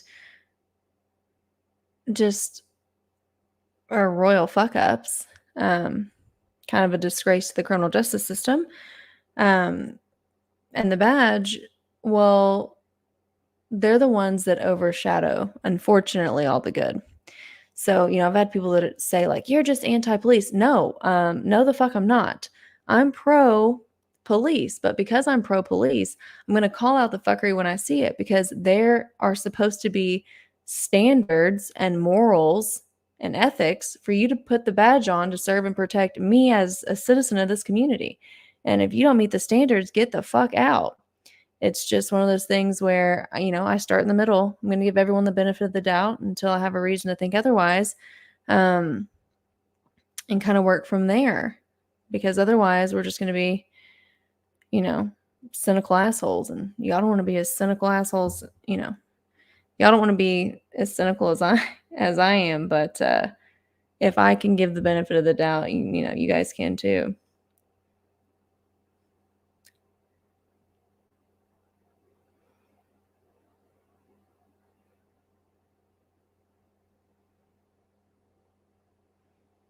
Yes, there are a lot of fantastic officers. Like I said, there are so many officers and prosecutors who take that oath seriously. They risk their lives for the community and they lose sleep at night and damage their own personal lives and relationships for the job. And I have mad respect for them. And it's very unfortunate that there are corrupt police officers and prosecutors, or just ones that don't care to do their job properly, and their negativity overshadows all of the good.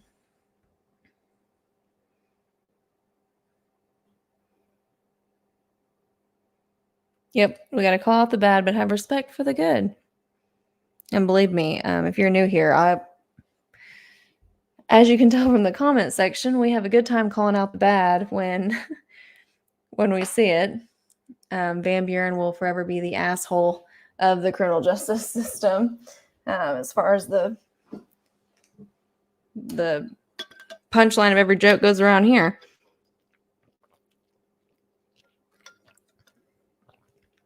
Absolutely this.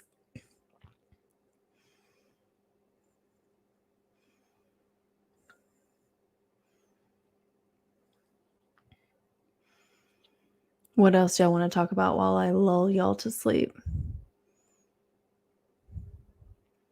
Although I think I saw a comment that said nobody is going to be sleeping tonight. And that might very much be true.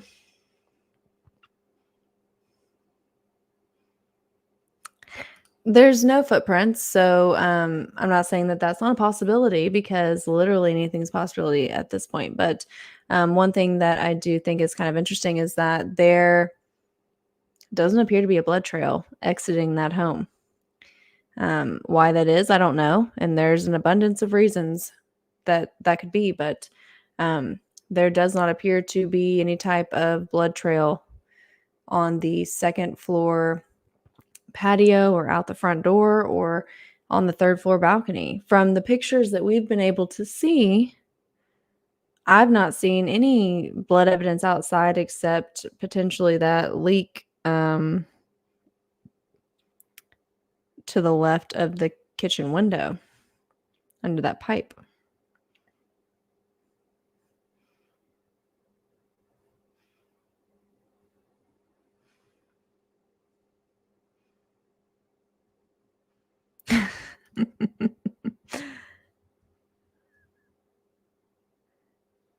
I'm messing up y'all's sleep schedule. Well, welcome to Crazy Town. You're officially a shithead if I have completely derailed your sleep schedule. This is possible. It's possible. It's weird because, you know, I've been stalking the pictures, and you guys have too because you've been sending them in. I've not seen any. I've not even seen the officers look like they are looking at anything like that. I think I've seen one. I think I've seen one where they're like crouching down in this quote unquote wooded area. But you know, I've not seen them like looking at or swabbing what may or may not be a blood trail. Doesn't mean there's not one. And y'all know I'm fucking blind, but these pictures are fantastic, and I haven't seen one, but that doesn't mean there's not. But listen, if you see a picture, then when the group reconvenes, by all means, please send that shit in. Literally don't know. I've never had one.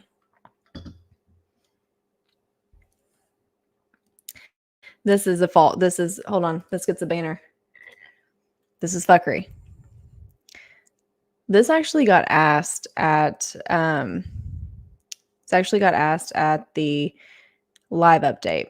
Now, I know that some of y'all have been around for at least a year. So on that note, who wants to answer how we know, based on nothing but what we've been told by police, how we know this isn't true?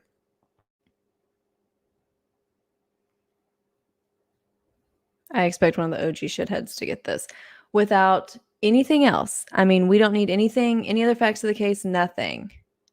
How do we know that this possibility is not true? Don't let me down, OG shitheads, because I was just bragging on y'all.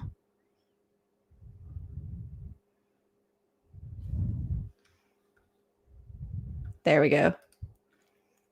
The weapon would be there. So that's how we know that that is not a possibility. So now the police have already stated that that was not the situation. But the reason why I point this out is because I think critical thinking is like super, super, super important.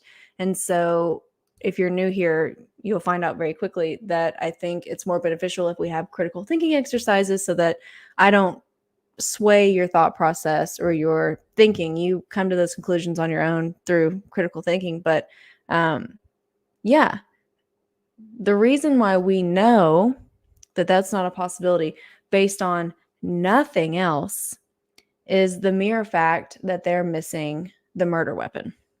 And you can't commit a murder-suicide and then, hide the weapon. So, but that was a question that a reporter asked at the press conference. And they confirmed that that was not true. But I'm glad that y'all caught that. Define critical thinking. So instead of me saying like my theory is XYZ or clearly this is blah blah blah, I'll say, well, what are some possibilities here? And then I'll say, well, if we have this information, does that make one of those possibilities not possible? Okay, it does. Well, we can mark that out. Like we just work through things together and think about things together so that we can really think about like what we just did. So critical thinking, like a perfect example of that would be like what we just did. So it was asked, could it have been a murder-suicide? So if we think about that, what's one aspect of this case that we know proves that it couldn't be a murder-suicide? Well, we know that they're missing the weapon, which makes it impossible for it to be a murder-suicide. So yeah, critical thinking is just us having a really healthy discussion and conversation about probability versus possibility and thinking about small details and facts of the case that we know that help us better grasp it as a whole when we're thinking about stuff.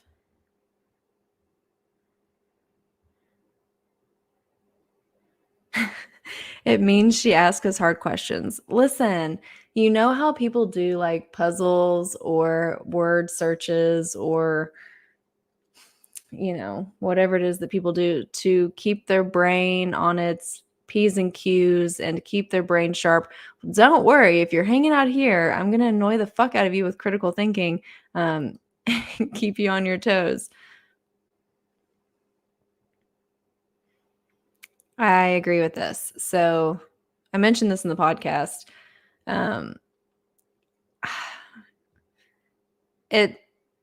I started, paying lots of thousands of dollars to study crime many moons ago. And while I was getting my, student loan debt that I'll die with, I can say in over a decade, I have never seen blood leak from the inside of a home to the outside, ever. And I've seen some shit, but I've never seen that because just here's a critical thinking, okay? And I'll think it out loud for y'all. I won't even make you do the work here. Critical thinking, how would blood get from the inside to the outside of the house? Well, theoretically, it would have to go through a sealed baseboard and drywall. And since it's an exterior wall, insulation within that wall, and then out the exterior wall. That seems fucking impossible. So, okay, well, what else could it be? Well, maybe the floorboards weren't sealed to the floor like they should have been. So things could seep under the floorboard because it wasn't sealed properly. Or maybe the house has no fucking insulation. Or maybe the wall was damaged and there's a hole in the wall. So you bypassed the floorboards and the drywall. Or maybe it's not blood. Now, I will admit, I did not think that it was blood. But I saw a picture in high resolution last night that, you know,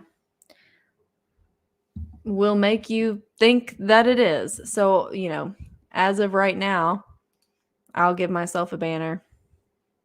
As of right now, I don't know shit about fuck.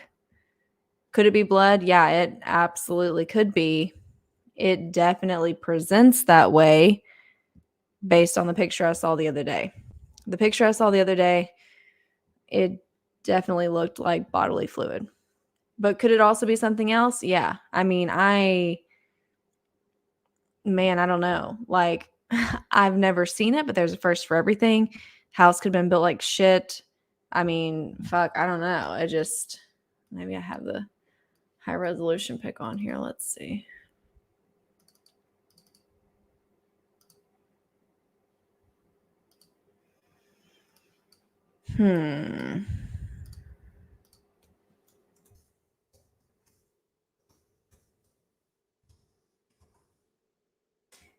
BRB while we search for your pictures needed to discuss this case.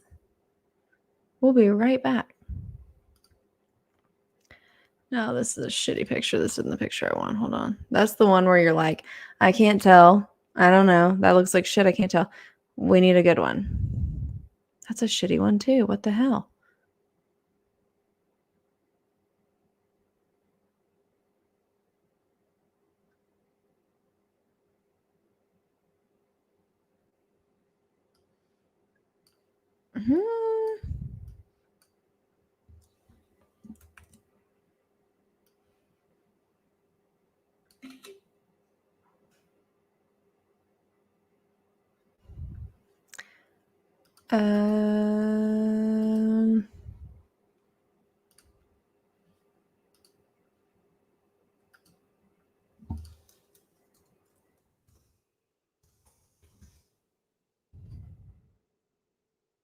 Where the hell is this high quality pic? Be stalking the depths of the internet for this. Hold on.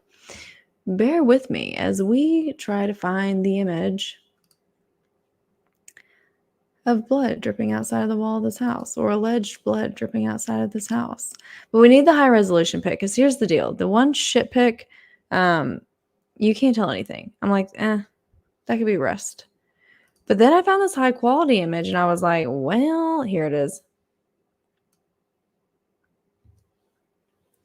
So let's start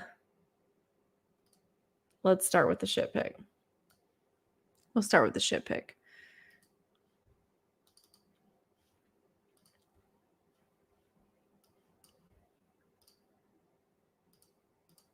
So listen, this is the shit pic. Looking at this, that don't mean shit to me. It could be rust. I don't know. It could be fucking anything. I don't know. That picture's trash. It means absolutely nothing to me. Okay, but then I saw this pic. And I was like, there's no way that's blood. I've never seen it. That shit's fucking crazy. There's no way. Then I saw the high resolution pic, and listen, I don't know. I'm gonna be real with y'all. The high resolution pic, I don't know. Like, here's what I can tell you from looking at this. Okay, so in the blurry pic, this kind of looked like a joint. In a blurry pic, that kind of looked like a joint connecting the pipes. But these drops went behind the pipe, and here's where it gets real weird. This went over the pipe, which caused this gap, which caused this drop. So whatever this is, 1, 2, 3, 4, 6 lines of it are behind the pipe. But then you have this one random one that is over the pipe and then causes the gap and for it to land here. Now, this here's a critical thinking. If it goes over the pipe, what does that mean? If for something to drip over this pipe, what would that typically insinuate?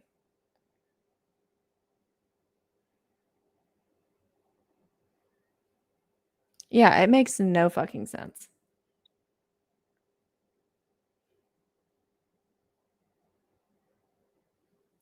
Yeah, see that drip? Now I'll tell y'all. I thought that was like a joint in the pipe because the other picture was trash. Like the other picture was like pushing my vision without glasses on, and that's just dangerous for literally everyone. But it's not looking like like there we go. Yes. So for it to land, for it to be what I have squared off right here, it had to be coming from higher than the pipe for it to land on the pipe and then cause it to have that gap and come down. So what happened is it landed on the top, it rolled down to the bottom, and then it dropped and landed right here and went down. So I don't know why we've got these 5 drops that are behind the pipe or originating from underneath the pipe, and this one that originates from on top above the pipe, then rolling down. Let me just click this so you can see. These right here, you can tell very clearly, well, not now, but they start from behind the pipe or underneath the pipe. Whereas this one originates from above the pipe. You can kind of tell, kind of not, but it originates above the pipe. It then rolls down the side, and from there, drips down there. So to have that, you have to, the vantage point has to be from above. Now, I don't know. We want to take a team vote down here. This is, so time out. Before we, everyone hold the motherfucking phone.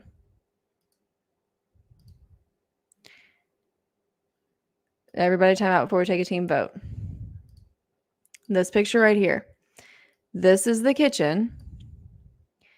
This is one of the second floor bedrooms by the laundry room and the bathroom.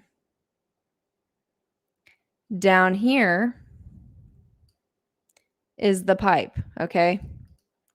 So this is the kitchen sink. The pipe goes into the kitchen sink, down, runs along the bottom of the house, and then down to the first floor. So now that we have creeped that out,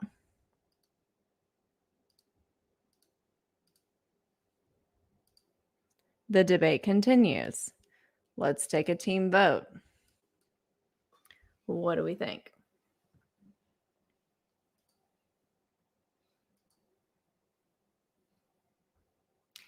I didn't see them swab it.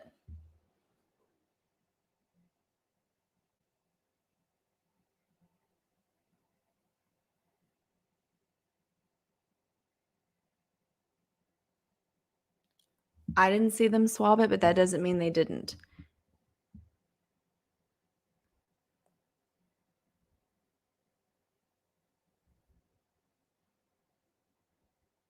Listen, I guarantee that they have assessed this SHITuation. Like, whatever the fuck this is, no doubt they've assessed this. They've swabbed this. Like, whatever the fuck this is, they know about it. They've swabbed it. They've tested it. I just didn't see them do it.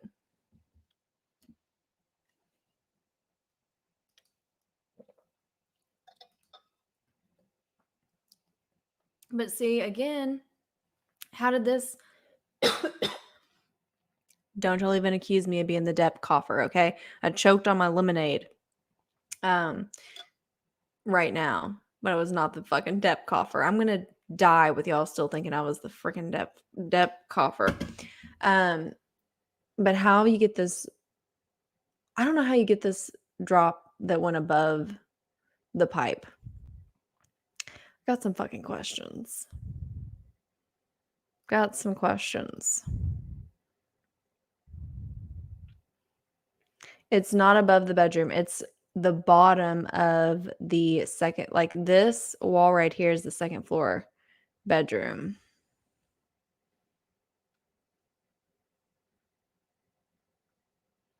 Damn it. It could go either way.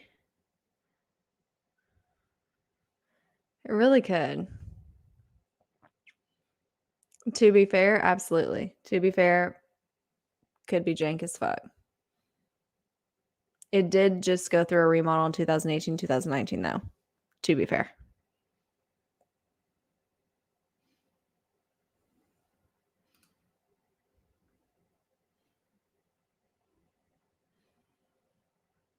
I clearly missed the sleuth comment. I don't know what it is. So I don't know. We don't know what room was occupied on the second floor. Okay, so whatever room was occupied, there's 2 rooms on the second floor. We do not know which room was occupied. But this is the exterior wall of one of those rooms. Like I said, this right here is one of the bedrooms on the second floor.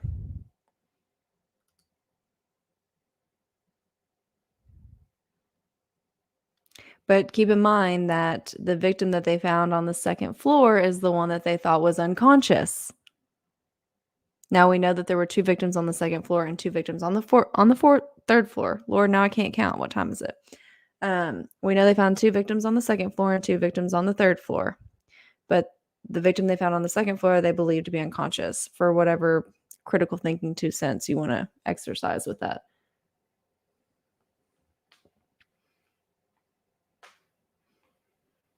I've not seen any paint anywhere near the house.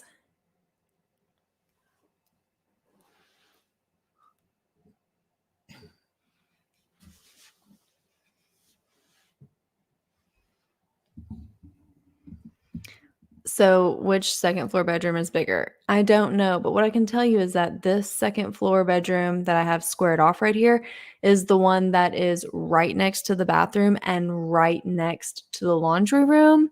So, if I had to pick smaller room right next to the bathroom and right next to the laundry room versus bigger room, across the floor from the laundry room and the bathroom, 10 out of 10. I'm picking the smaller room because it's literally right, like the bathroom and the laundry room are literally right at the entrance of that bedroom. So it's like there's the living room and then there's the hallway. And in that hallway is that one bedroom and the bathroom and laundry room. And so, it's a good pick.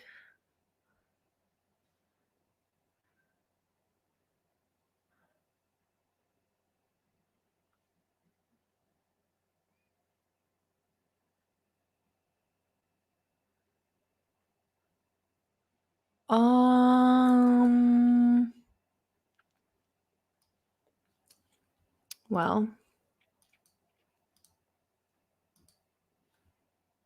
they didn't do a very good job of, like, these pictures are so wonky.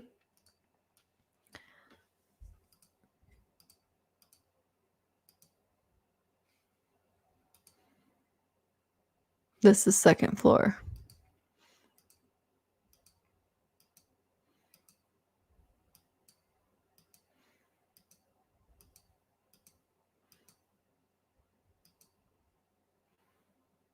Which is what we want. Hold on. So let me get back to that. Third floor, third floor, third floor, third floor. This is second floor. I think this is that room. Do we agree, disagree?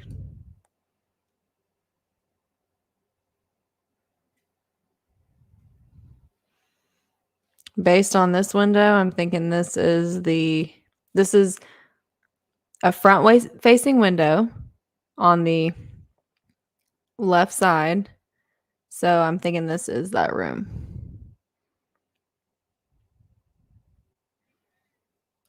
Can we zoom in on the floorboards? I love that y'all asked that because my bitch ass absolutely already zoomed in on these floorboards. Hold on.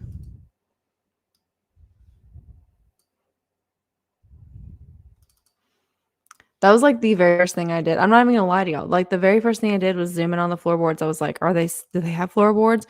Because if that's true, I was thinking the house just had to be made like absolute fucking trash. But here we go.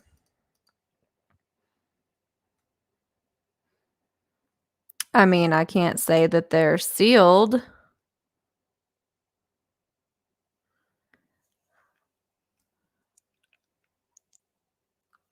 But I do believe that this is that room.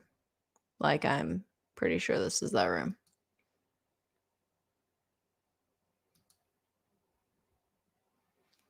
Because this is the hallway.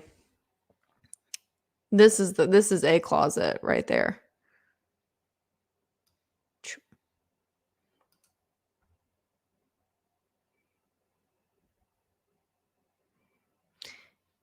It is. It changed hands in November of 2018. It changed hands. That's when it went into the remodel. And I'm not going to be an internet asshole, but the owners do not even live anywhere near this. They live in a different state. And I'll leave it at that.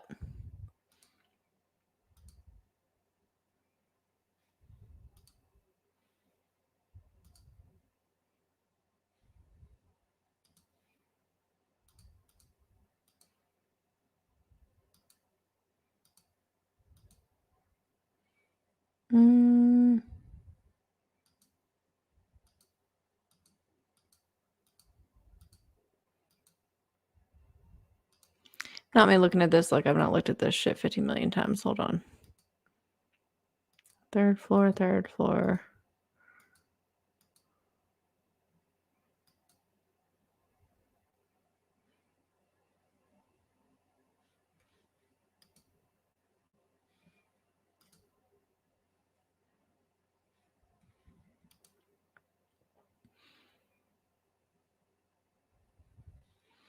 Listen, that's a nice ass house. I'm here for it. Okay, so wait, I can answer this question.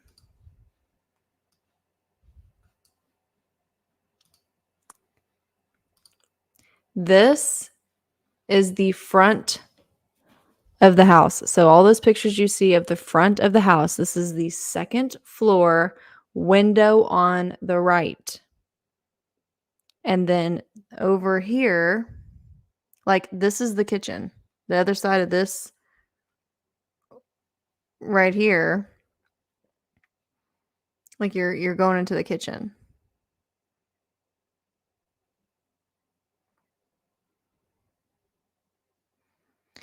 So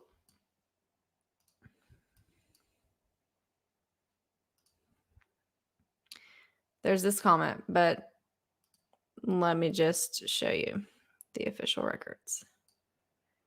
I mean, we did a floor plan, but just to get the point across.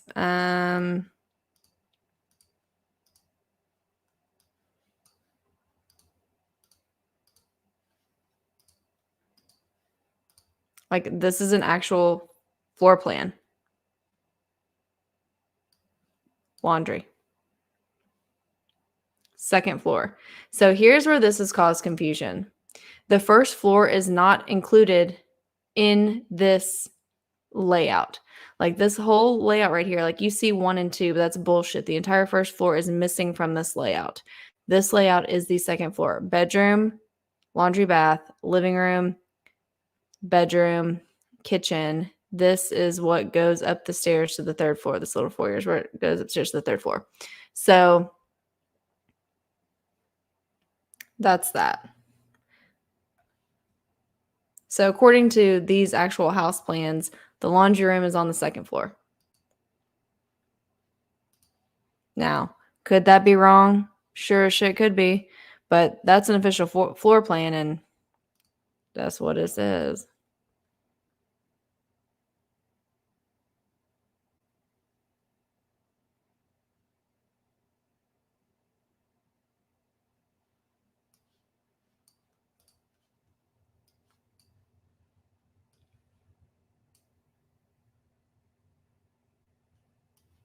Wait, did I just cause more confusion for y'all? Hold on, let me pull it up again.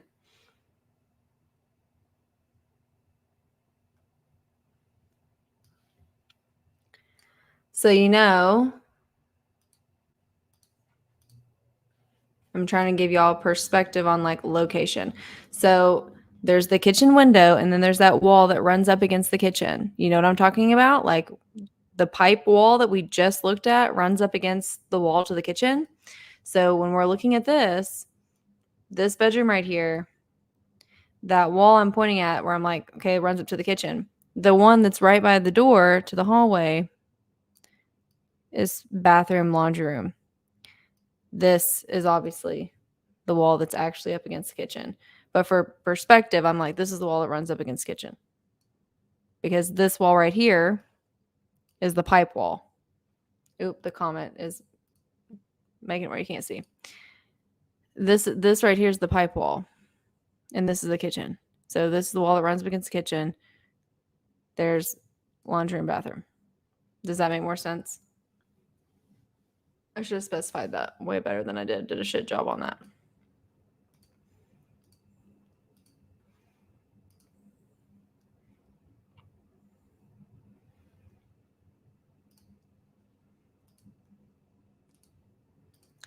So, like, you got your walls here. Kitchen's going to be over here where we're cut off.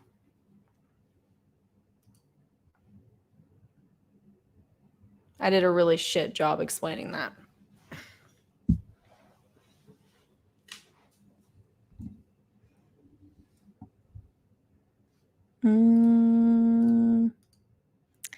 What do we see here?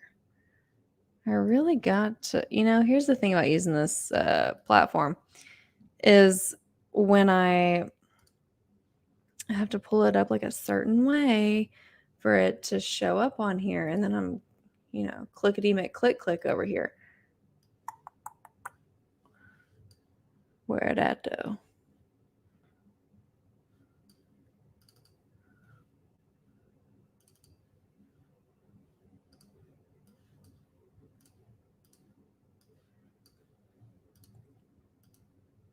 That's not even the picture y'all wanted. Y'all wanted the bloody one, huh?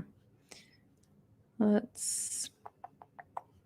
I seen you right here. Okay. Round 2, take 2. Boom. There you go.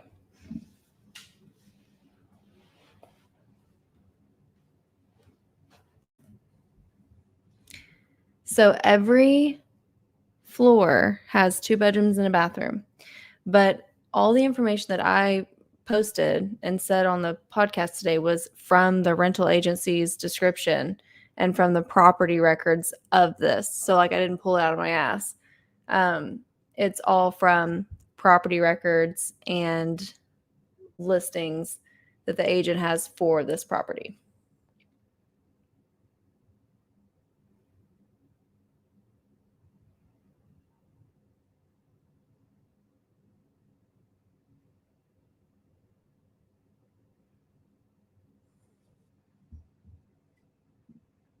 Yeah, each floor has 2 bedrooms and a bathroom.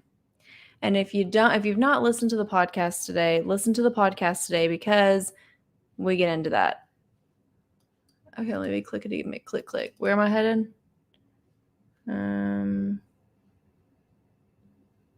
Sitting on top of the rocks. Me trying to move the wrong screen. Lord help me.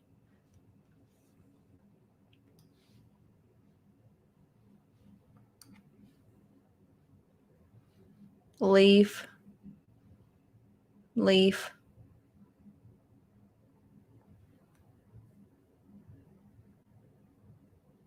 Chipped paint. I mean, look at the color of the pipe. It's not brand new.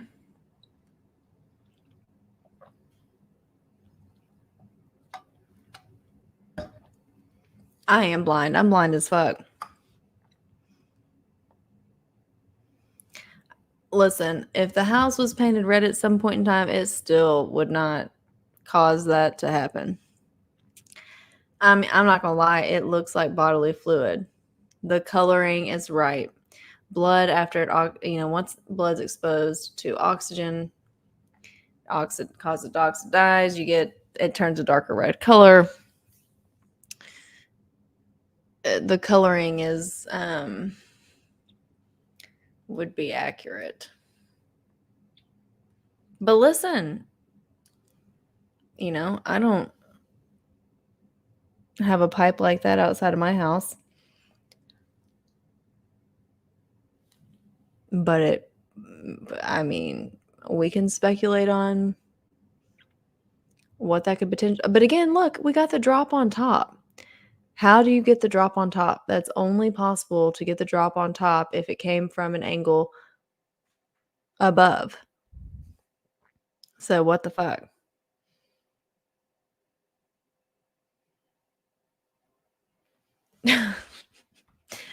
Based on the coloring, well, it's hilarious, yeah. Based on the coloring, one probably could safely assume that pipe has been there for a hot ass minute. Right, like, initially that blurry ass pic, I was like, I don't know. It could be rust. It could be like a leaky pipe. Like, I don't know.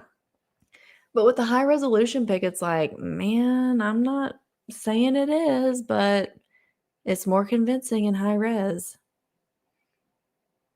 Well, yeah, there's this too. Also, there doesn't appear to be a joint in this vicinity of the pipe.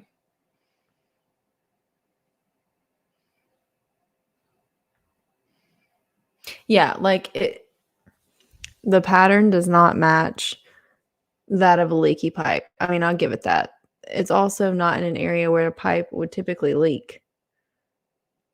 So, and again, you've got the drop that went over the pipe, which I don't even know how the fuck that would happen. I mean,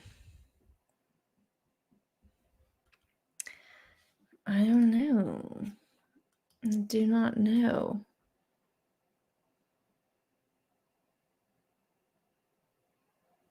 Yeah, we might be getting that way. We might be getting that way. The first pick was trash. If you were around for the first pick, if you saw the first pick was trash. Whatevs. It's only reported by one place. Then I got the high res pick and I was like, well, shit. So I know I said I didn't think it was, but now with the high resolution pick, I mean, it's kind of looking that way.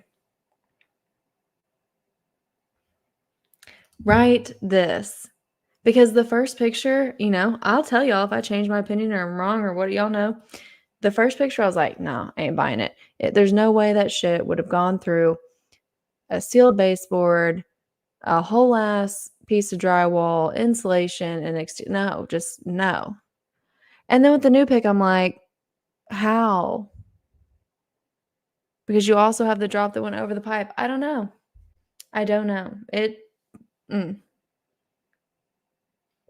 Oh, critical thinking. Let's go.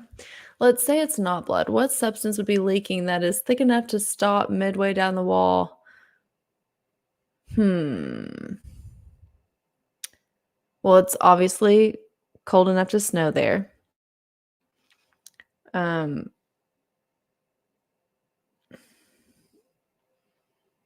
If there was a joint that you could see or a crack in the pipe, you could argue that maybe somebody was rinsing something off in the sink and there was a leak in the pipe and it caused the discoloration. But looking at the blood pattern, the math ain't mathin'.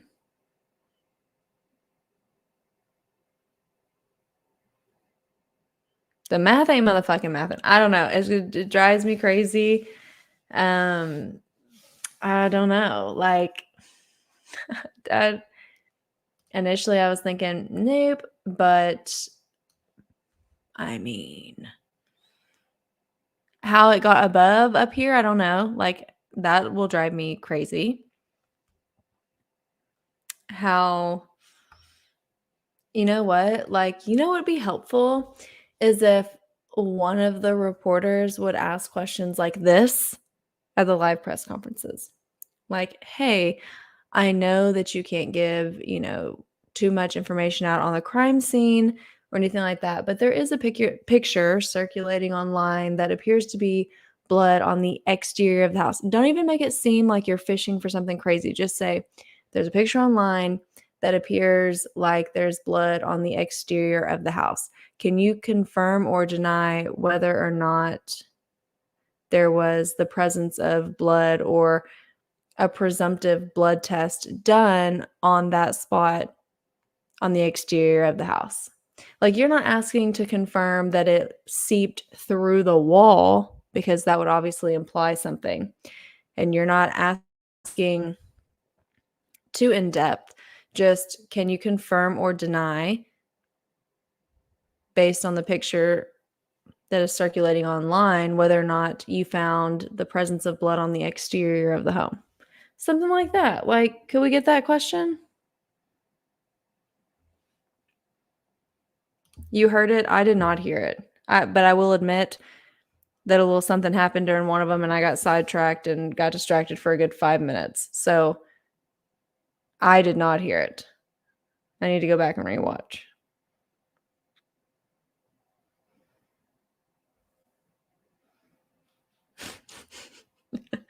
Okay, touche. Touche. Yeah, did you swab the alleged blood dripping from the exterior of the house? I mean, you know, I can guarantee you that I guarantee you they've tested this. I can guarantee it that they've done it. Like, guarantee it was. We just don't know. The reason why they don't want to bring this up is because y'all already know.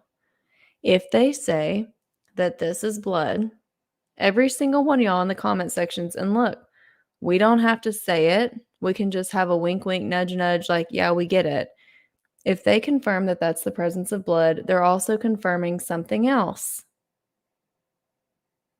And y'all already know what that would be implying. And the headlines would go fucking crazy and be a fucking shit show. Y'all already know. If they confirm this, media field day. Any other questions, comments, or concerns? Because it is now 1:35 in the morning here, and in order for me to prepare for a SHITuation episode on this case tomorrow, as well as work on Shreve case episodes, I have to work between now and like 4 a.m. So I'm going to have to get off of here so that I can work on getting y'all a SHITuation episode about this case tomorrow, as well as the Sojo files. So, because, y'all be holding me accountable for shit, and I got to put my ass to work. There's not enough hours in the day. So, as much as I would love to stay on here with you guys until the ass crack of dawn, I also know that you guys will be wanting material from me, which means I don't get to kick it. I gotta work. So are there any other questions before we go? I love you guys. I'm breaking my back because I love you guys. I'm trying for us. I am trying for us. Do we have any new people that are going to continue joining us before I get off of here?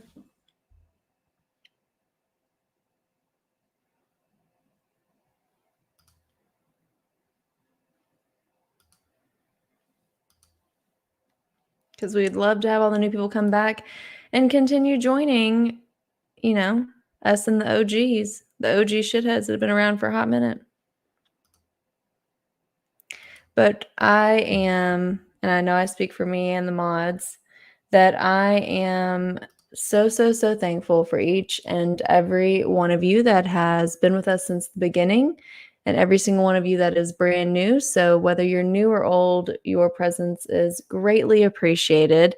And we love having this community, and we love continuing to grow this community. And that's all thanks to you guys. And so, of course, shout out to the mods because they, keep me sane and, make sure I eat and shit. But there would be no community without all of you guys. So you are very much appreciated. I very much, I love you guys. I love you guys very, very much. And I appreciate each and every one of you. And so, on that note, I'm going to get off of here so that I can go start editing episodes and preparing for other episodes. But yeah, it's kind of what I have for you guys tonight. I hope that I made you guys a little sleepy, but I have a feeling I did just the opposite with that. So, again, I love you all. I appreciate each and every one of you. Thank you so, so, so much for being a part of the True Crime Bestie Shithead community. And I cannot wait to reconvene with you guys. So have a fantastic night. Go crawl in the bed, get warm, put friends on, and go catch some Z's so that we can reconvene tomorrow. And that's that. So I love you all. Good night.